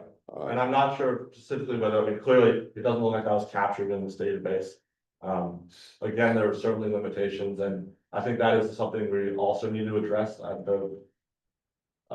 some scale is reporting on this. We really aren't doing a good job of reporting the work that's been done. It makes it very hard to learn from the past efforts. And it's something I think we need to address going forward, especially if we're gonna scale up, is having a centralized database where we can record effort, because if we don't learn from we don't record this, we're never gonna learn from our mistakes, and I don't wanna be doing what somebody's done 15 years ago and learning that same mistake, because it's a lot of effort to be out there to do this. We need to be smarter about that. I recall they told me they didn't have much success. Right, and then that's the thing, is that, there's definitely stigma around, like, if you have a failed project, it doesn't often get reported. Nobody's gonna write that up, nobody's gonna take the time, but that can be, again, on the applied side, really critical to making sure we're not just repeating that same error again, Mhm. like, so it's a gap that we're struggling to address, for sure. Go ahead.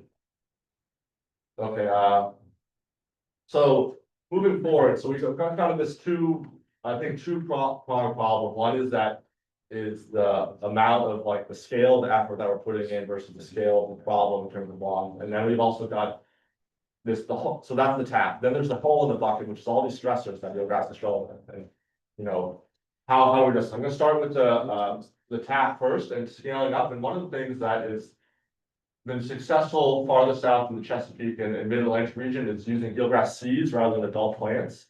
And you can hit the next slide, yeah. So I'm really focused on, this is just the area that was seeded in these embayments, and it's in hectares here over about the same timeline that, we're showing eelgrass restoration here in Massachusetts. So again, I've added our kind of restoration effort here. It's a dotted line, and in hectares, we're like single digit hectares.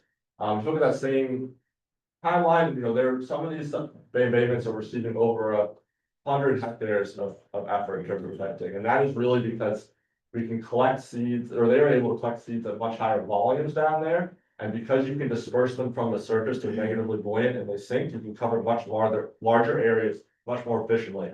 I mean, as a scuba diver, I can tell you that swimming 100 meters is a lot, but being on a boat and going 100 meters feels like nothing, right? So that's a huge difference in scale there, and I think that this is, at least on the scale side, a potential solution here, trying to move in our state to see if we can move more toward seed-based restoration. It also allows, again, because it's not in the water, it's on top of the water.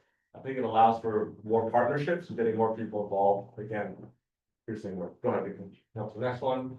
Right, we're seeing this down in just to the south in Long Island Sound. There's a project, kind of like to call it, I haven't told them this, but it's really the Dr. Evil project. They want people they're looking for people to plant 1 million seeds over every year for like 3 or 4 years. And so again, I think others have kind of taken this approach and are looking to implement other places. Go ahead. Right, so we can turn up the tap, but if we also don't, again, address these underlying reasons, and I really think the climate one is key here in terms of both and water quality. So climate and water quality, again, on the bottom, they're interacting to determine whether eelgrass can grow. It's really important. So we can go to the next one. Yeah, and so again, like how can we do this? Can seeds address this problem? Can they kind of plug the gap? And I think we're still, the field is trying to understand this right now. If we think about terrestrial literature, there's a concept called assisted migration. Maybe you've heard about it with forests and trees. And so the idea of moving more southern trees farther north, or maybe up an altitudinal gradient to deal as the climate's changing. So the same kind of concept has been, at least broached with eelgrass. So the range extends all the way down to, North Carolina, and if you look at this, this is the photo here is showing, summer water temperature. From like last year in August or July or something, and, you can see that the eelgrass range covers a real gradient of water temperatures. Even Massachusetts, where it's warming up, we're not nearly as warm as where eelgrass is thriving farther south. And so there's this idea that maybe the plants farther south, eelgrass is one species, one eelgrass is another eelgrass, but maybe not, right? Like maybe there is some local adaptation in these southern populations to these temperature regimes that we can take advantage to repopulate areas, especially in like inner estuaries of Mass where we've had huge losses, whether that's Duxbury Bay or the south of the Cape, where we've seen these, our temperatures are rising and the plants we have aren't able to tolerate it.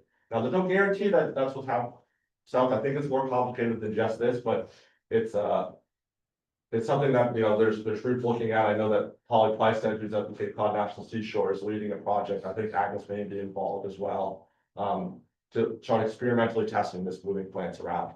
And seeds, because they are hardy, you can travel a long distance. Again, if you take an eelgrass plant out of the water, you've got like 30 minutes. But for a seed, like we can transport it over, we can send them by mail. And they're hardy enough, so like. Right, so this is the final slide here. So, going forward, what do we need to do? I mean, definitely continue to avoid and minimize invasive pests. We do a good job of this in the state already. Like we need to be protecting those kind of holdout locations where we're still able to grow. Like it's shrinking and shrinking and shrinking, and so just continuing to stress that and doing a good job doing that. I think it's also important, again, I hope my talk has emphasized this, that like the business as usual approach, like our approach to restoration, which is really like, it's kind of a Goldilocks approach. We're looking for like the very best habitat we can possibly find where there isn't eelgrass and trying to move a couple of plants into that habitat. And we're like picking up areas on the edge of a couple acre, like it's not going to make a difference in terms of the losses. We're never going to get there. I could do that for the rest of my life and I'd still be the flat line on the bottom of that graph. So, going forward, I hope we really get more people involved in this, whether it's education and training of local groups. I mean, local partners are so key. They can be out there. I can't cover the whole state myself as much as I would love to dive in every single estuary at all times. Can't do it. Like I need people to help. I think that if we're going to scale up, we do need to have more centralized, also technical and regional coordination to make sure that, we're not harming our existing meadows by taking too much and also, again, a database like this is a really kind of a first draft of what I would hope to see going forward in terms of like reporting and learning from each other. And so having kind of centralized guidance. And finally, I think all this, again, as the last slide stressed, like applied research to kind of solving those stressors. Like we can put 1 million seeds out there every year, but if we're not addressing why those plants aren't growing, I really do think that we could be planting, seeds that are never going to succeed. They're just going to keep. So trying to understand the why and the how to address our problems is key. And so supporting applied research. Yeah. Thank you again. Appreciate it. Thank you. Questions? So Yeah. this is a good precursor to next month. We're gonna come to the commission with our proposals for the surf clam fishery to have lines of like closed areas with vessel trackers on the boats. So we can determine if there was any activity behind that line. And I think it's gonna be more of an education tool because of what there are occasionally captains that turn over on these surf clam boats that might not realize that over there's an eelgrass bed. Once upon a time, there was a boat owner out of Provincetown that made a pass right through an eelgrass bed off Long Point. And it took us 10 years to recover. Maybe we still haven't recovered from that sort of, mentally. There was no reason to have done that, but I think having this new approach to surf clam management, having these coordinates and these closed areas, I think will reinforce the idea that, don't go dragging through those areas. So we'll be back next month with that. That discussion was about the geofencing. Geofencing, thank you. Yeah. Chris? Yeah, I was just gonna say, so I work with the Nature Conservancy, my organization's done a lot of this work. I've actually visited that area down at Virginia Coast Reserve that you were talking about. It's a pretty cool project in that, they put, it's an area that had a huge eelgrass die-off. Not because of like water quality, there was like a disease problem and a storm and something else, and so it's kind of ripe for restoration, and the water quality there is immaculate. I mean, it's kind of wilderness almost. And so we put down 72 million seeds in an area about 600 acres, and that led to about a 9,000 acre increase in eelgrass. So it's like the biggest eelgrass restoration in the world. It's wildly successful, and I think it's sort of a unicorn in that there aren't that many places that have water quality like this. I mean, it would be like, you know, doing it on Monomoy Island, right? I mean, it's like an untrammeled sort of wilderness area. So I think, yes, it's an amazing success, and it's hard to, we've been trying, and it's hard to replicate that success, but it has demonstrated the opportunity for seed. The question I was gonna ask is, I know that Sean is the new DMF employee, right? Who is working on restoration mapping and plan, and I was curious how his work and the sort of overall habitat restoration work is gonna intersect with eelgrass. We plan to have them working together. And we hope to do more work like this and make that a focus of our cat company. Awesome. Yeah, I think it's really great. And I'm super bullish on seed restoration. I just know that it doesn't always work as well as it does in that one No, example, which is like, was magic. Agree completely that the, you know, whether you wanna call the unicorn is exactly what it is. And I don't think we have sites in the state that replicate those coastal bays. Yeah. And again, I don't wanna, I think that's where, like, again, to me, it's more about demonstrating the aerial coverage that they were able to achieve, through that approach, and less about. I don't think just because you go big means you're gonna get a success. I think it's that combination of going big, but also then addressing that stressor, or again, that's a unicorn place where there aren't those stressors. But in Massachusetts, we don't have those, so like, whatever that approach. Scaling up is gonna have to be paired with scaling up in an intelligent way that we are addressing our stressors. And I think these can happen like. So the second point I'll make is that it's not, I don't see this as a.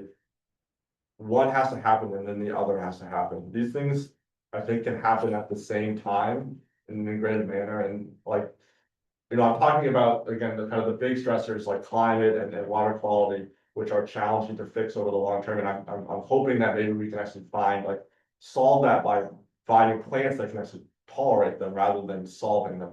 Because I think that's honestly more likely to happen in the time frame that's meaningful for us. But there are other challenges with implementing seed-based restoration that we can start tackling now. So if you know, down in 5 years, if we feel like there's legs to this assisted migration approach, we are ready in Massachusetts to take that on. We have partners in place who know how to do this work. Like, we have those, we know what, you know, maybe local stressors. Are there certain areas where there's just like too much current, or there's conflicting uses, or there's green crabs that are a problem? Like, we can start tackling some of these local issues in, you know, as in tandem with these kind of larger regional projects. So it's not like, I don't want to just sit on our hands, like what I'm saying, even though I do agree that there are challenges. And even a 25% success would be a massive increase. You know, if you go to a seed-based distribution where you can cover a huge area, now 25%. Oh, yeah, acres, exactly. Becomes 100 acres, not That's it, 10, totally. you're still winning, so. Yeah.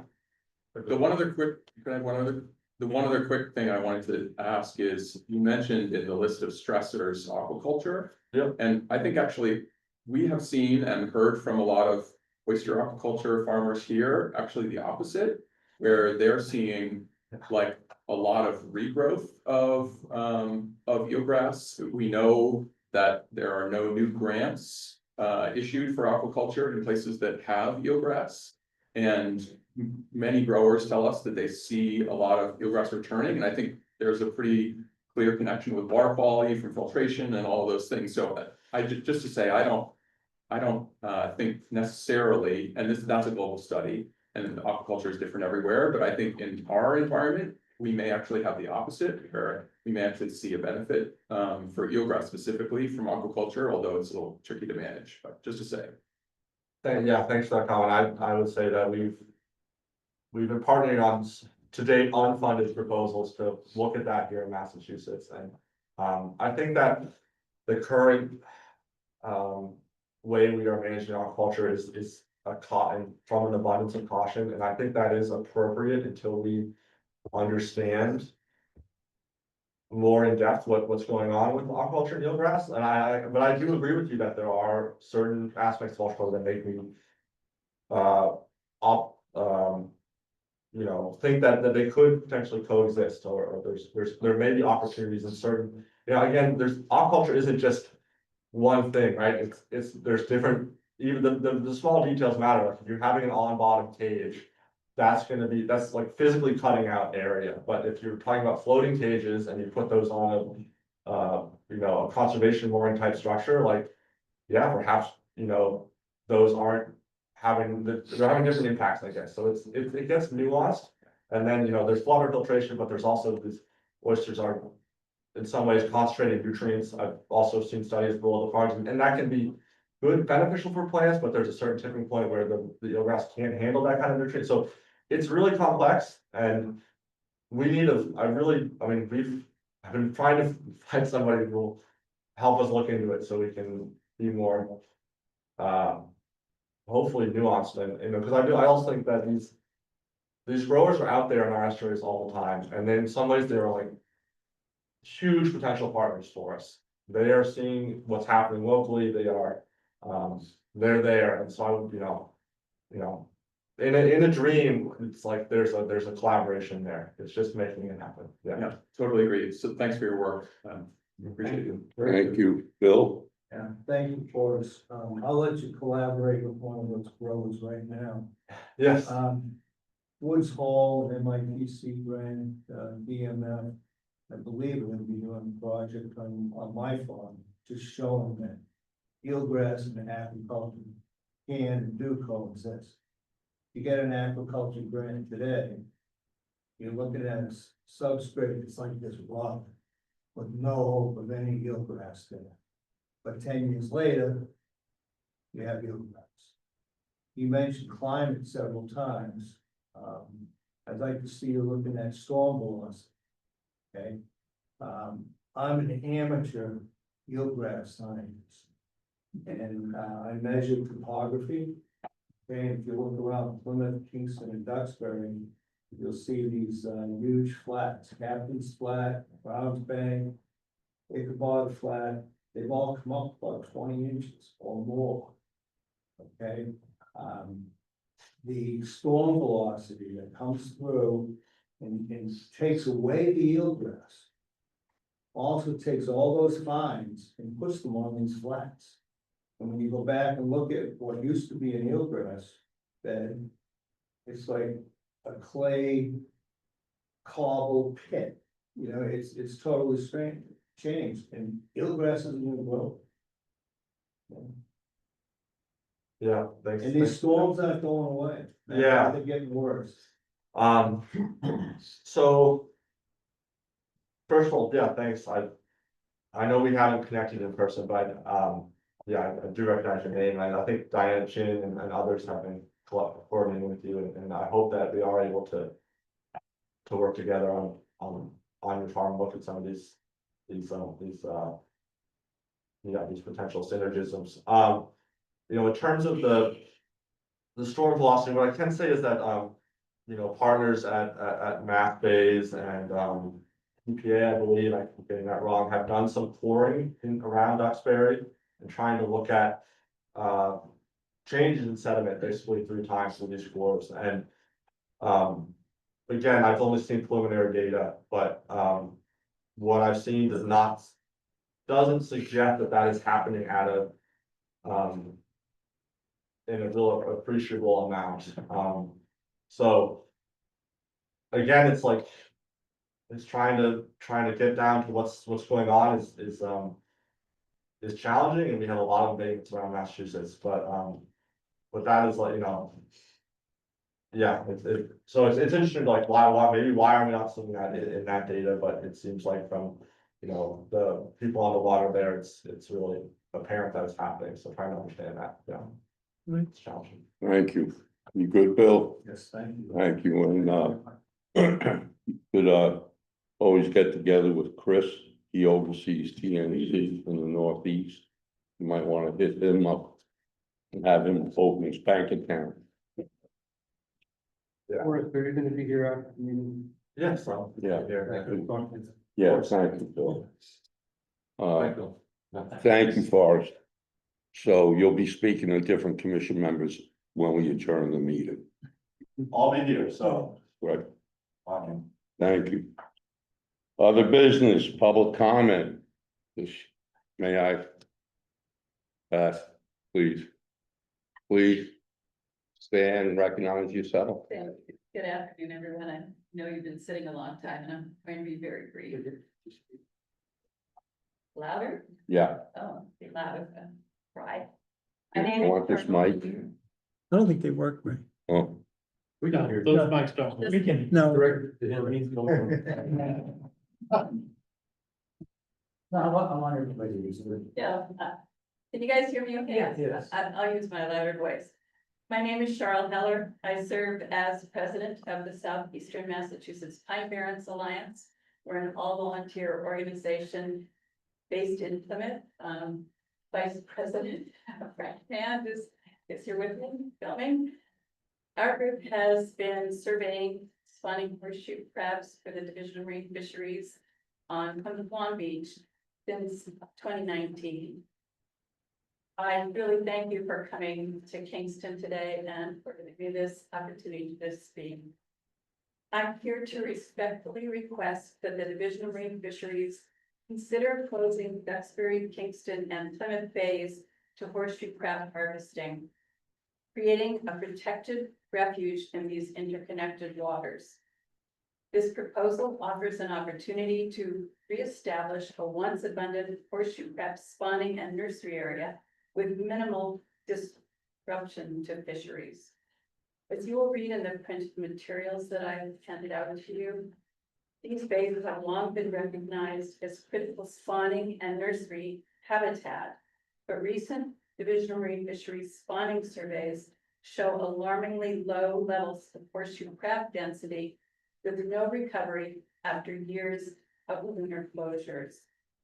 This proposal asks that we protect the few remaining horseshoe crabs in the Duxbury, Kingston, Plymouth Bay, and give this localized population a chance to recover. Doing so would benefit coastal ecosystems and align with the DMF's conservation mission. Thank you for your time, and I would greatly appreciate if you would read through the document that I've given you, and I look forward to hearing your thoughts on it. Thank you very much. thank you. Beth, you recognize? Thank you, Mr. Chairman. Beth Cassoni, Executive Director, Massachusetts Lobstermen's Association. I'd like to thank Bob, Glenn, and Jared Silver for attending our delegates meeting last week. They answered a lot of our questions and concerns that the commercial lobster industry faces. And I'd like to touch on a few subjects that were discussed today. Addendum 32. We have a real concern about what conservation measures Maine and New Hampshire might come up with. And some of them we've heard are possible trap reductions, which would be a twofold for them, seeing that they're gonna have to come up with some type of risk reduction. And if they wanna enfold the whale issue with the lobster resource issue and come up with a trap reduction, we've talked about it internally, and a trap reduction is something that we wanna see in Massachusetts. There's about 6,000 permits between New Hampshire and Maine. Massachusetts has just over 1,000 permits. I'm reaching the fire here now, but the 750 active permit holders are not gonna be able to save the 6,000 north of us. So if a trap reduction is discussed, we would encourage you to not support it for Massachusetts. Thank you, Mr. would you Chairman. prefer the gauge increase? Listen, you can bring that to the delegates and you can ask them that question. I'll sort that next month. Thank you, Mr. Chairman, for your suggestion for the Ardent Cape. If there's only 30 state permit only active fishermen, they should get a federal permit too. I say bring them all up to 800 traps, but I don't know how many was on that. Law enforcement, thank you for your efforts in the Provincetown landing of lobsters by non-trap here. We appreciate that. That is probably one of our top 5 issues. And we really are looking at that more closely, and it's not a bycatch. If you look at the numbers in the lobster tables, it's a direct fishery. If you look at the dollar value, it's about a $70,000 a year bycatch. Sign me up. We need to look at that as the lobster industry is being faced with conservation on the resource. What conservation is mobile year non-trap fisheries putting on the resource? The permit fees, Bill Amaru, thank you for bringing that up. No, sorry, Bill Doyle, wrong Bill. I think the long history of it is the lobster permit was increased years ago with dedicated funding to the law enforcement, and then the following year, they said no more dedicated funding and permit fees were doubled. So basically, the law voted to increase the permit fees for dedicated funding, and then it got doubled the following year. So no dedicated funding if you do any permit fee, restructuring. And I would encourage to bring the lobster permit fee down to reasonable. And then gear conflicts, this is my last topic. We've had some real gear conflicts over the last 2 years up on the North Shore. And this is between fixed gear and scallop gear. And our lobsterman reached out to the scallop vessels, told them which way he was setting, told them that I'm here, here, and here, and the scallop vessel said, I don't see any high flies. So this is news to me. There's certain areas that don't have high flyers, aren't required to have high flyers. Would it be feasible to ask the DMF or ask the council to send out a notice to mobile gear fishermen that if you're fishing north of the line, there's no high flyers, because the value of this gear is in the tens of thousands of dollars and the loss of catch is real. Thank you for your time. Thank you, Beth. Any further comment from the public?